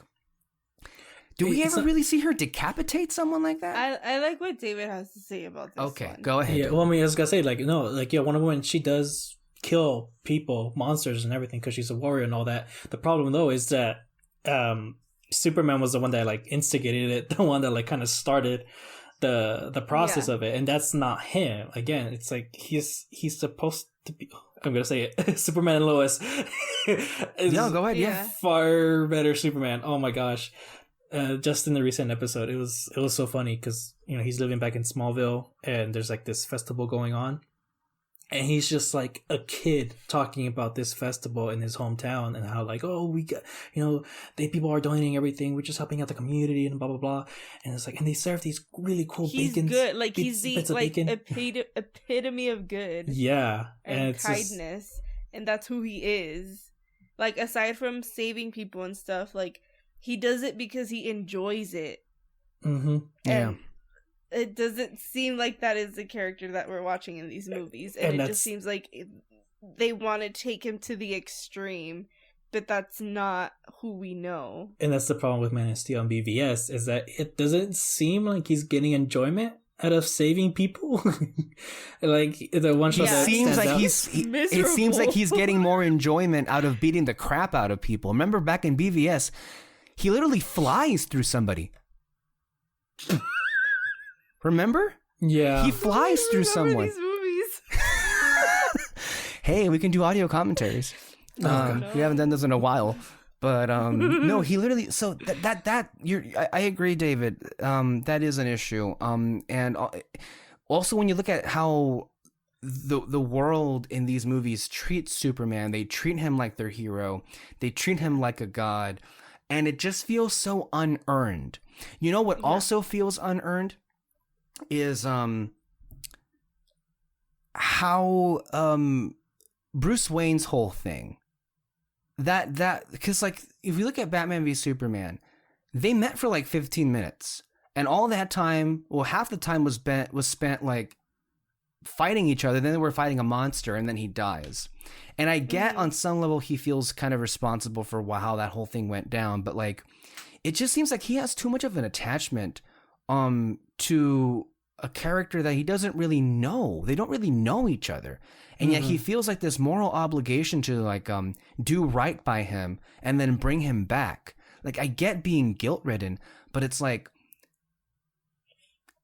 it's acting as if like there was a relationship. The way that Bruce Wayne acts in this movie suggests that before, Bruce and Clark had an actual friendship, and that just wasn't the case. Mm-hmm. No, yeah, and I don't understand how bringing a team together, like that's a way for him to forgive himself for what he did to Superman. Like, I don't understand how Superman's death leads to we got to get a team together. I think with Whedon, it was just straight up, there's a danger coming, let's form a team. But with Snyder's, it's just, I made a promise to him in his grave that he'll form a team. And I'm like, how does that help you, at least? You know, yes, he saved the world because of it. That's cool and all, but I just don't understand the correlation. Mm-hmm. Yeah, not really. To what you were saying earlier, Alexis, I actually really liked Barry Allen in this movie. Ezra Miller was actually really good, and for the most part, like, I don't know, I guess he came off as a little bit annoying in the original version, but here, there's actually a little bit more to him. Like, he's actually really, like, there was a lot of the same lines, but they worked better this time. What did you guys think of Barry Allen here? He was heavily becoming the, what is it? What's it called? The, oh my gosh, what's the word? The person who just does all the jokes. What's the word? Comic relief. Yes. Oh my gosh, I can't believe I forgot that. Yeah, he was heavily becoming the comic relief in that movie. But what I liked in Snyder's is that it was kind of evenly spaced out, all the jokes together and everything. But yeah, And they used him. They used him and his powers and his character. his powers. Oh my gosh, for sure. In the final battle, like he was useful. He was pretty useful. That's cool. But yeah, I know. I just kind of like this one a bit better because again, they all seem like normal people in Snyder's version, and his character arc was kind of complete by the end of this one, because I love that scene though where he goes back to visits his dad, and you know she shows him like, hey, this is my way of moving on with my life, I guess, in a way, and just the excitement of his dad of it, like that was a really great scene. It wasn't in Whedon's version. Mm-hmm. But yeah, which again, that would easily lead into his movie. yeah. So it's like, why did that need to change? Mm-hmm. I mean, we can go on and on about the differences, but how did we feel about Aquaman? By the way, I actually really liked the Aquaman movie. I thought it was hilarious. Ultimately, I thought I liked the Aquaman movie. Yeah, too. I liked it. I think I liked Arthur a lot more there than I did here, but it was basically almost the same, I guess, just with, you know, a darker edge. And what was different was Mara was in here, but what was the other one? William Dafoe looked really different here than he did in Aquaman. Yeah, for sure. No, I mean I was very confused by William Dafoe's character. I think I asked this. Did Aquaman come out after Justice League or no? Yeah, after. Okay, yeah. So I think that was my confusion, where if we would have seen the parts with Aquaman before the Aquaman movie, I would have been very confused, especially like if I don't know who he is. I literally wouldn't have understood his character. No, yeah, honestly, he's the one that like heavily needed a movie before this one, because even in Whedon's version, I didn't care for any of his scenes really, at least with him and Mira, about like his backstory. But I mean, again, he was basically the same character. Not much. He wasn't doing much in both versions. But again, they evened out the jokes, and I like the one that he had with the Flash, where they were about to sneak in Superman's body to the ship. He goes, "Okay, A or B?" Like he's switching. Flash is switching hats, yeah. And he's like, "Show me A again." Show me A again. I kind of wish I would have seen more of that. Yeah. But there's like a thing also leading to like the conversation we were having earlier about them not going with the things that Snyder was planning, which they were a lot of it was introduced in this, which was Martian Manhunter, the Green Lantern. And this kind of really bothers me a little bit. But I think that the story that they were going for, or the story that they went with, might have been too soon. I mean, that's kind of the theme of these movies, isn't it? They really just seem to rush through the end of everything. They kind of want to skip over, like, I mean, when you look at Man of Steel, BVS, and then this Justice League, it's like, man, they really did just like rush through a bunch of storylines to get to the Justice League. But like, even then, I don't know. Okay, so one of the things that I was complaining about was comparing it to Marvel. I like that Marvel didn't use their big story or their big bad for the first phase. Right. Like, all of the movies leading up to Endgame are, like, that wasn't the big bad. That, like, really big bad. That wasn't all of the characters. We did get the main characters, but it wasn't one of the big storylines, if that makes sense. Yeah. Whereas with this one, they introduced Who Dark didn't side. they introduce? they introduced Darkseid, which that is their big bad. That is their Galactus. Yeah. Mhm. I don't think that they should have done that, because then what else is there? Yeah. In all And- fairness, I mean, I don't know what they lost because there doesn't seem to be a future with the Snyderverse. So But like even with the Joss Whedon one, that's where they were going. yeah, And this was their what, like fourth movie? Mm-hmm. Third movie? And then having the whole like, I mean, I guess I understand it because of Cyborg, but like you didn't need to introduce it. But having the whole mother box thing, if I don't know how you felt, I don't know if you knew about this storyline, but if I came in without knowing any DC history or anything, having the mother box in there, I would have been so confused, because that thing is like really big also. It's big, super complicated and everything. Yes.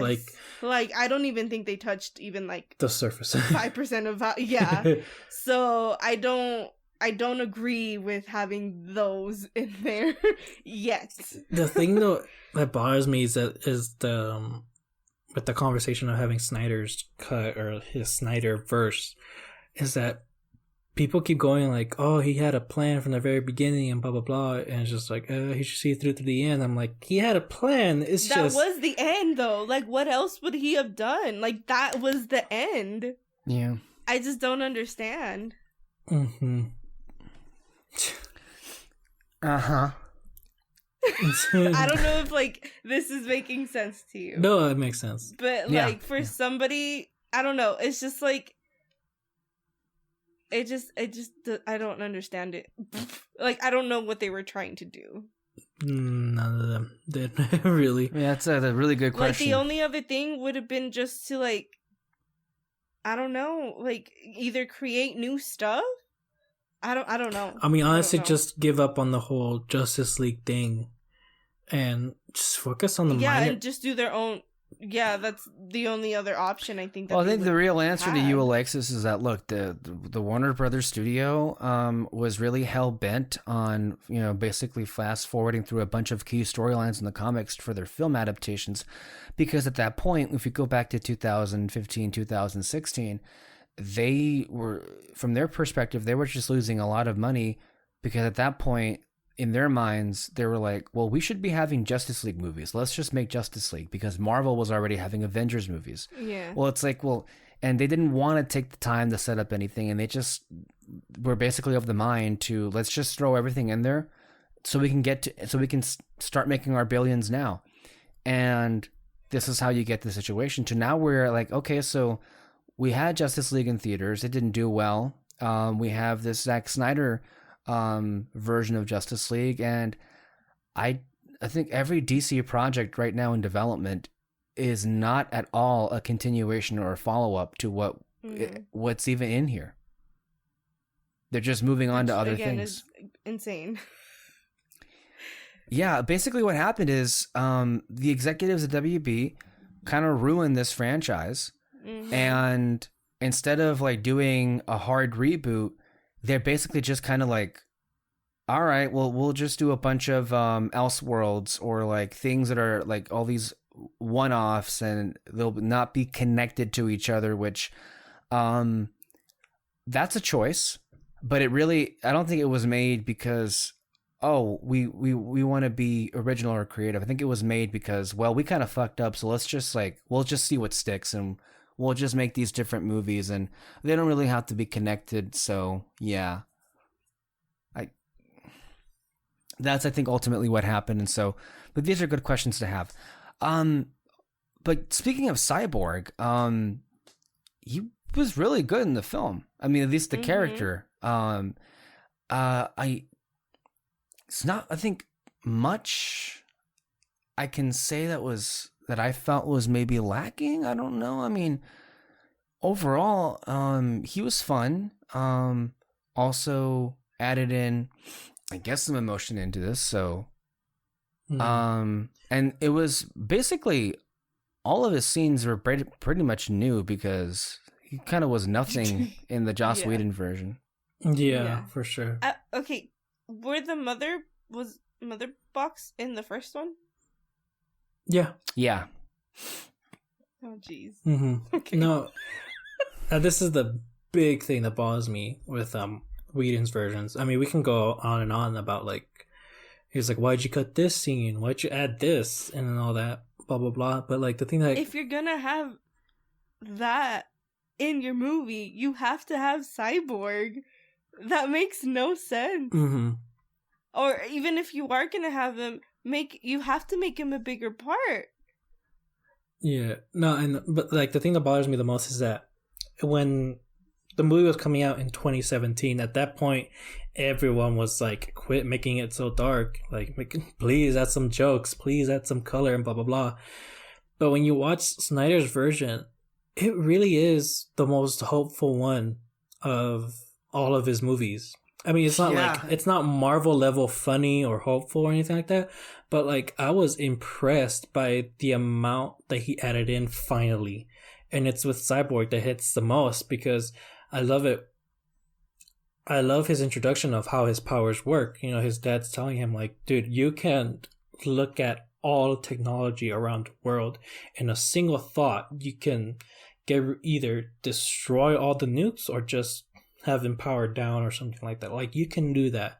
And I love what he says is that it's not about what, like, if you can do it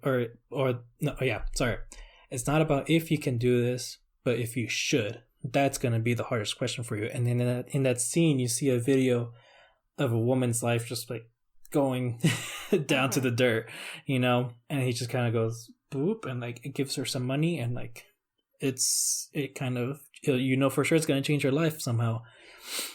And it's just kind of like, oh my gosh, this is like the quickest characterization I've ever seen of a hero, and I love it. Like, he just wants to do good now, but he doesn't like how he is and all that. He doesn't like the cost of it. Yeah, that's actually a really good way to say it. And then that moment where he sees Batman's ship and he's kind of like, oh yeah, it's there's just something wrong with the programming, but I can fix it up and make it fly.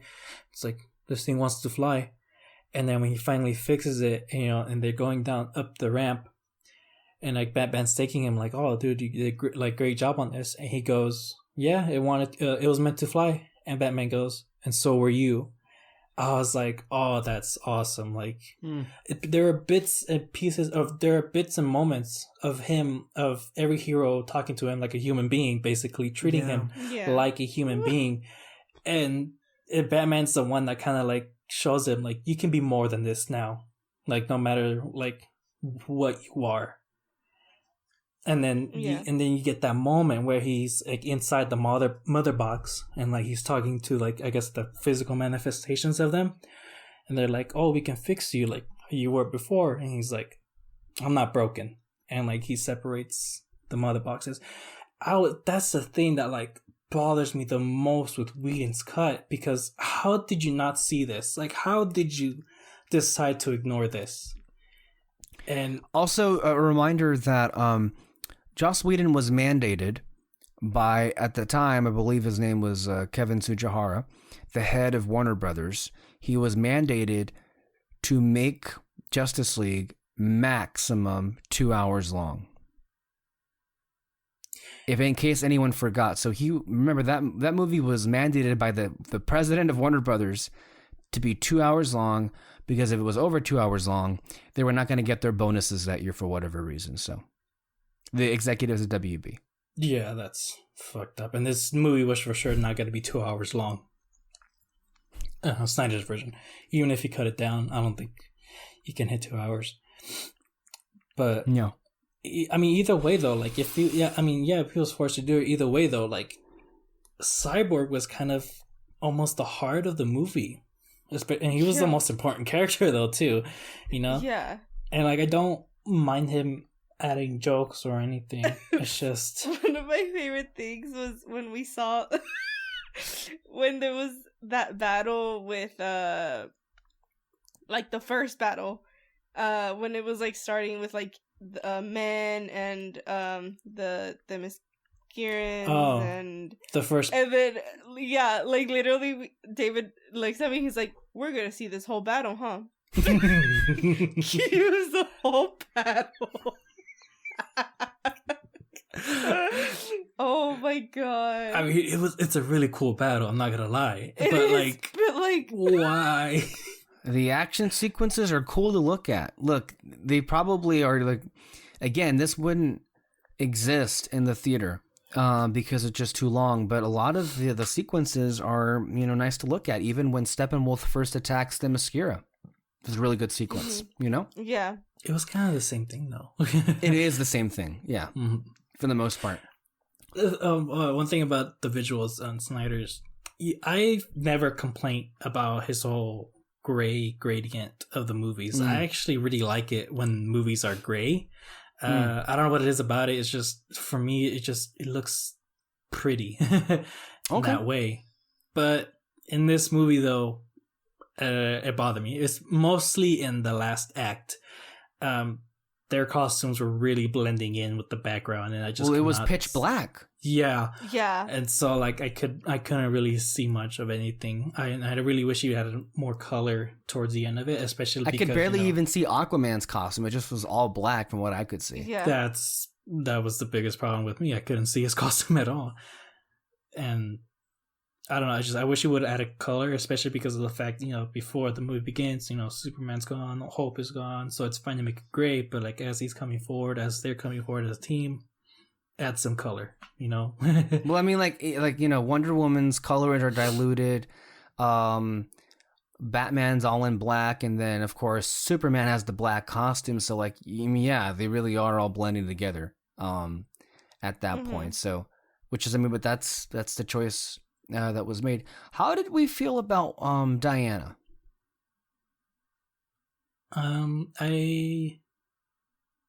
I'm glad they got rid of that conversation from Whedon's, which is like her and Batman just having like headbutting together, deciding whether or not to bring Superman back to life. I don't know. I don't know. It felt I forgot that existed, but okay. Yeah, I mean, it's a good discussion to have, like bringing someone back to life and all that. But it just, after seeing this version, it's kind of unnecessary. But I mean, she was basically the same thing. She just exposition dump. She's the one that's like strongest to face up against the bad guy. I think it's the same. The only difference is that you can completely tell the whole one girl in the group dynamic is kind of gone with this one, which as it should I be. Appreciate. Yeah. Yes. Yeah, as it really should be. So like, yeah. I really I know we joked about the songs and the music videos, but for the most part, the score was great. There was, I think, the only part that got annoying was the overuse of the Amazonian theme. That got like, oh god, how many times do we have to hear this? People were making jokes about it. It was like a really weird yodel or something. It was. No, it's so funny. People were making jokes about it later on. Like, it's just like all it said was anything Diana does in the movie, and people are just like, they're opening a fridge, and all of a sudden they're cooking, and they're just, and the song pops up, and they're like looking around like, the fuck is going on? So yeah, no, her score, as much as I like the like her theme, I'm great. Surprised that he didn't use that one. Wasn't it used? Yeah, it was used. It was used once. Really? I don't remember. Yeah, it might blend in. It might blend in because there's a lot of drums at work too. I like that the Flash theme. If there was a theme, I don't know. I don't know if it's even all that memorable, but I think when the Flash was doing something with his powers, the music that queued up. Okay, well, there's that.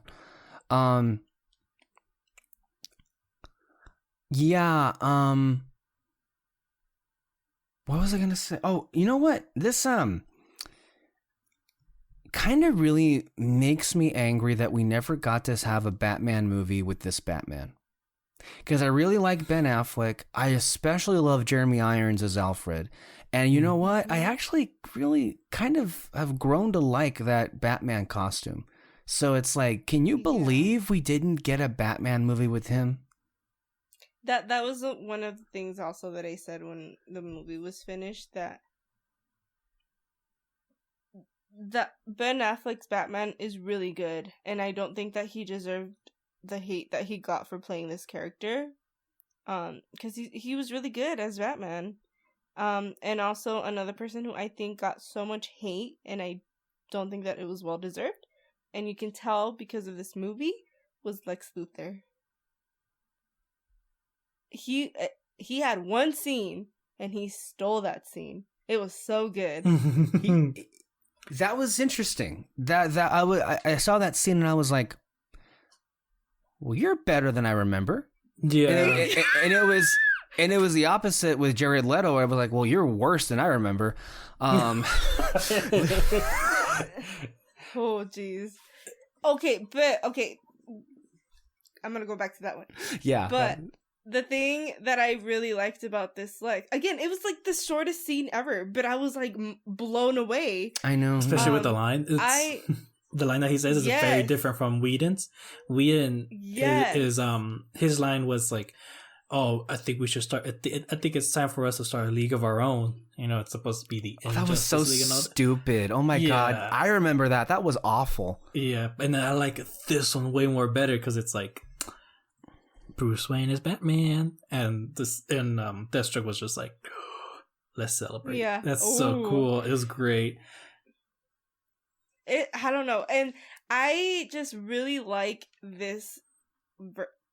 To be fair, I have liked all the versions of Lex Luthor. I think he's like one of my favorite characters. I don't know. I've seen Smallville. I love him there. Just throw this on the list of like missed opportunities with these Snyder films. And I don't know. I like that you don't know what he's gonna do, because I feel like before he was an open book. Like, you knew what his plan was, you knew what he was, and in this one, you don't know what he's thinking, and he has the power to do anything he wants. And it's so scary, but it's so good.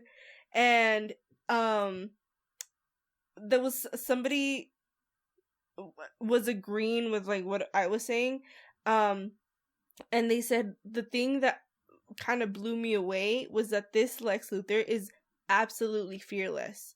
Like, he does not give a fuck. And you can see that with that last line that he says, the good boy. I can't. I'm so upset. And then with the Joker, that scene was fucking weird. Why did we need that? Yeah. Whatever. But there was a line that he said, well, there was a few lines that he said that I was like, oh shit, did he just say that? Where he brings up what's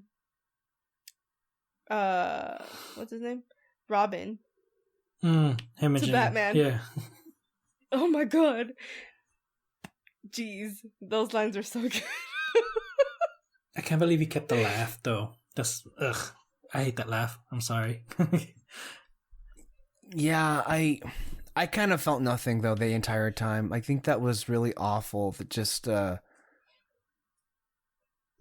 mean, like, again, I'm not so much, I guess, invested in the long-standing relationships with Batman and his Jokers all throughout, the films and the comics. But I don't know. It was just really weird. It was really, it felt super completely out of place. It was also shot weirdly. Did you see, like, it was out of focus? Like, there's like, you can't even see anything, and then like there are these weird pauses, and like and then did he like come out of nowhere? Well, like, was he already there? He was there with them. Yeah. Really? Okay, yeah. I didn't get that. Like, I just kind of thought it was him, like, imagining it or something. But I think that the two lines that he said kind of made up for it, because I was shooketh he said something like, you let a kid go into like the slaughterhouse or something like that. Like you You sent the boy wonder to do a man's job or something. I think. Yeah, something like. Oh, jeez. See, like I really would wish I would feel what you're feeling, but I don't even know what the hell he's talking about. Like, I guess I know that there is a version, and we talked about this in BVS. There's this comics version where like the Joker killed Robin, and we saw that, I think, that suit in BVS, but like I really don't know the details to it, and I have no connection to that, so I really don't even know what the fuck he's talking about. I guess I can kind of guess what he's referring to. Yeah, I don't know. The thing that's weird for me though is that why did you put the Joker in that and not Harley Quinn? Because the thing though, in the Injustice comics, in the video game, Harley Quinn joins Batman and his team. Like, she becomes a good guy. And that's kind of where it feels like that they were going with all this dystopian world type of thing. Yeah, kind of, almost. But like, I don't know. I just find it weird. Like, why Joker and not Harley Quinn? Especially because she's the more popular character, and I feel like you could have gotten a lot more fun lines out of her. The thing that I think is funny is that he was like, "This is the Joker that we should have gotten." It's the same thing. It's the same thing.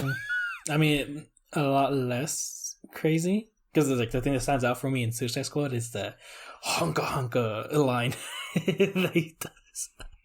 Yeah, I haven't liked the Joker since Heath Ledger, so I'm still here waiting. Nope,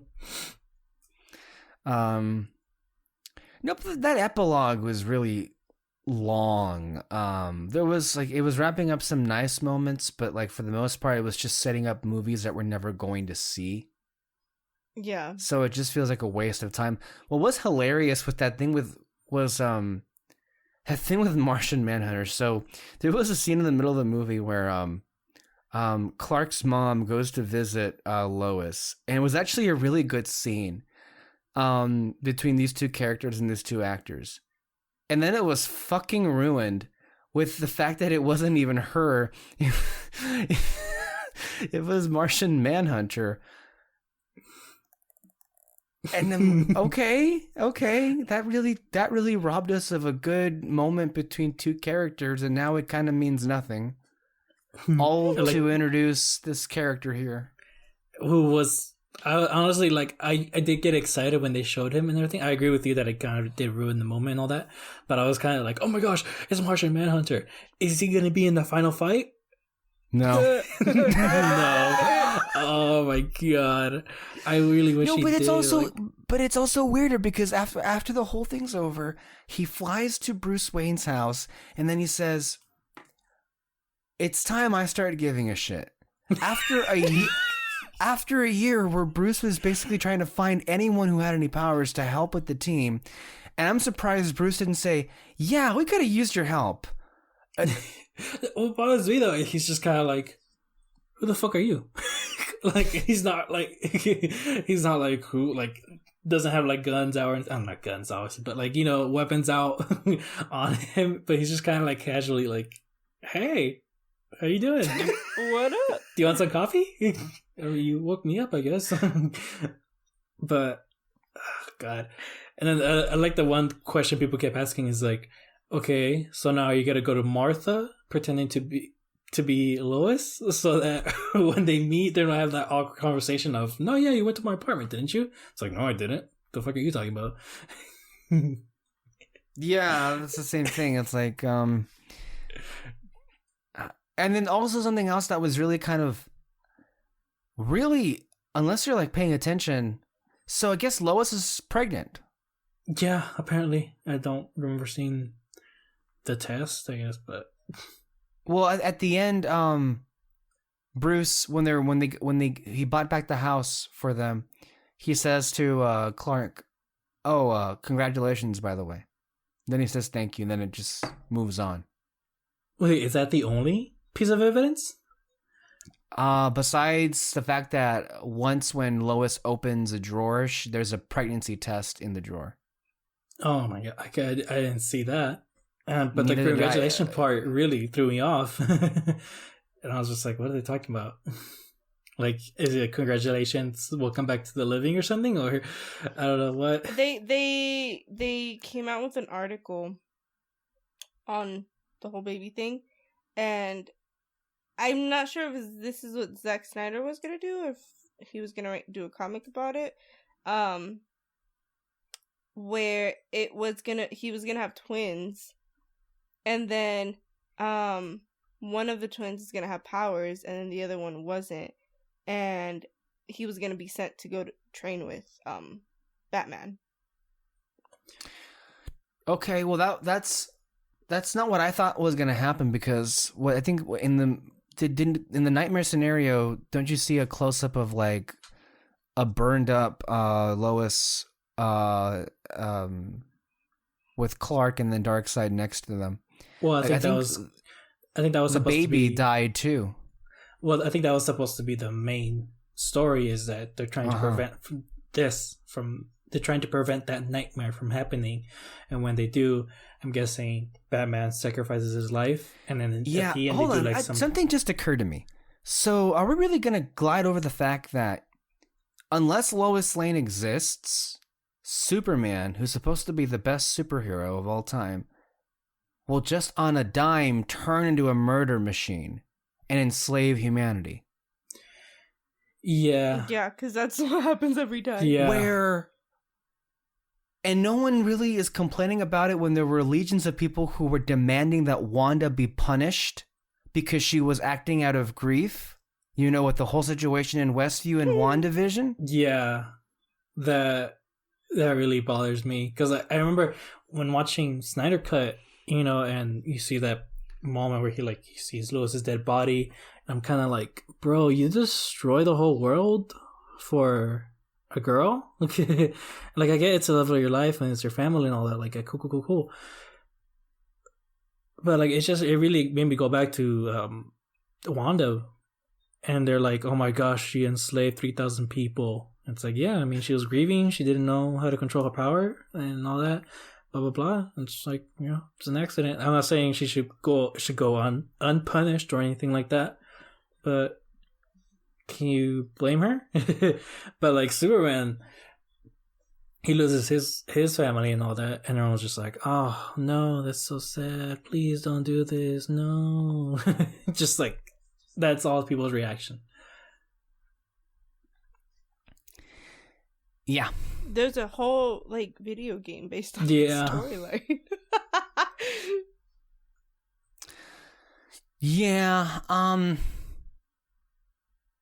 Is there anything else to say about it?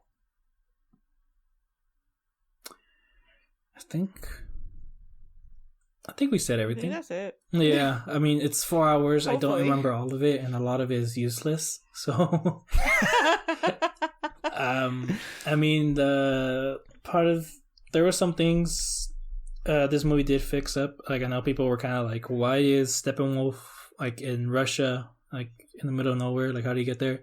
This one does explain a bit. I like the use of the dad in this one. I think it showed more of an effort to try to connect with his son and all that, and I like the ending of it.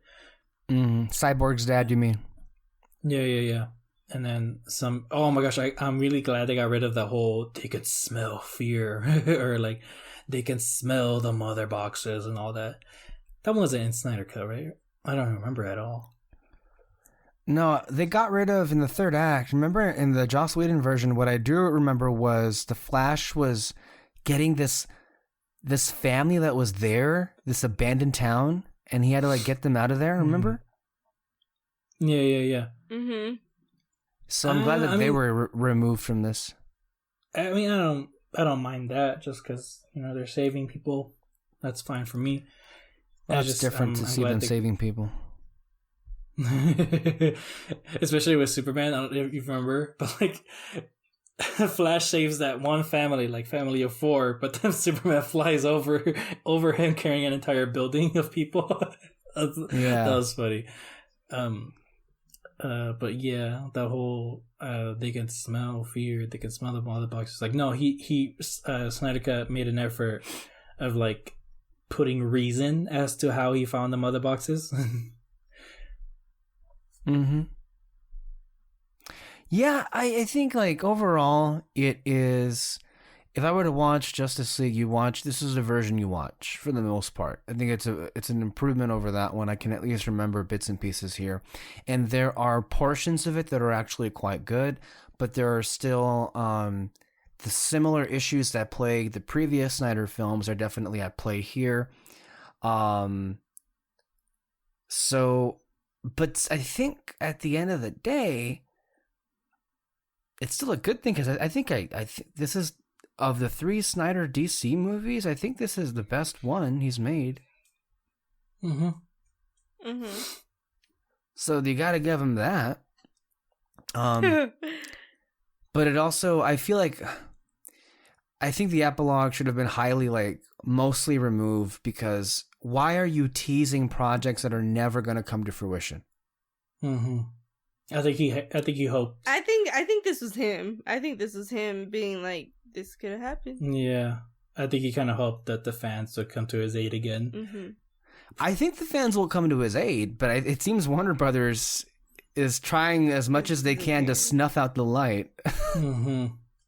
Which, I mean, I don't mind. I'm sorry, people, but these movies weren't that good.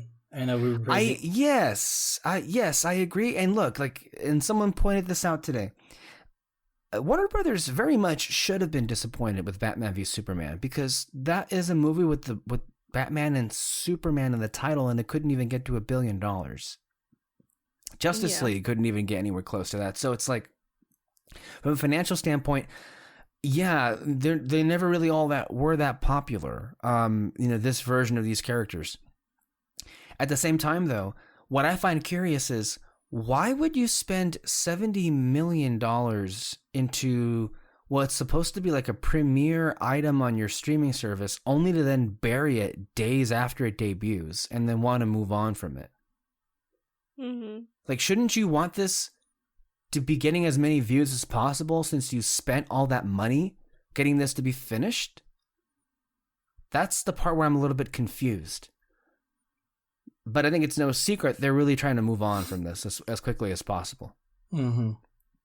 So, yeah, I guess, I don't know. I mean, I guess this is over. I want to say this is over, but I mean... I think for sure it's Jesus. over because we're getting the Suicide Squad trailer tomorrow. I mean, I forgot about that shit, man. They're working overtime to bury the Snyder Cut. Mm-hmm. Oh my God, I forgot about that. Yeah. Damn. They're relentless. Mm-hmm. Jesus. This is hilarious. Maybe we'll finally get a good movie though. Well, not fair because I like Aquaman and I like Shazam. Most of Wonder Woman. The first one. The first one, yes. Yeah. I that's why I didn't say 1984. Dude, my dad hates that movie. Everybody It's seems to hate it. Because he doesn't really like say if he did or didn't like a movie. Well, he'll say if he did like a movie. But if he didn't, like, he'll be like, it was fine, it was whatever. But no, with this one, he was like, that movie fucking sucked.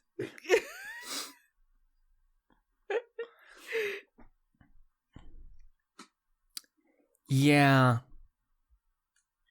I wonder if we do decide to do like a DC audio commentary, but then that would mean we would have to commit to a 4-hour commentary of this. Yeah, I can see your face is like, nope, that you're not talking me into that. No.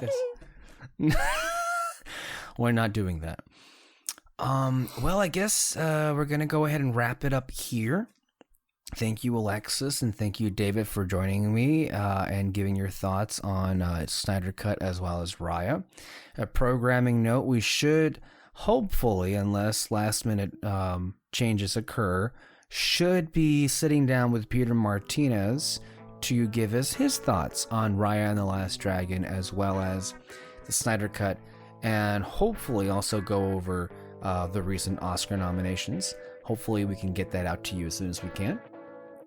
But as a reminder, you can listen to our podcasts anywhere you listen to podcasts, whether it be Spotify, Apple, Castbox, YouTube, Google Podcasts, as well as iHeartRadio, every single Sunday, sometimes on Thursdays. Stay tuned, everyone. Stay under the spotlight, and we'll see you next time. Bye-bye. Bye.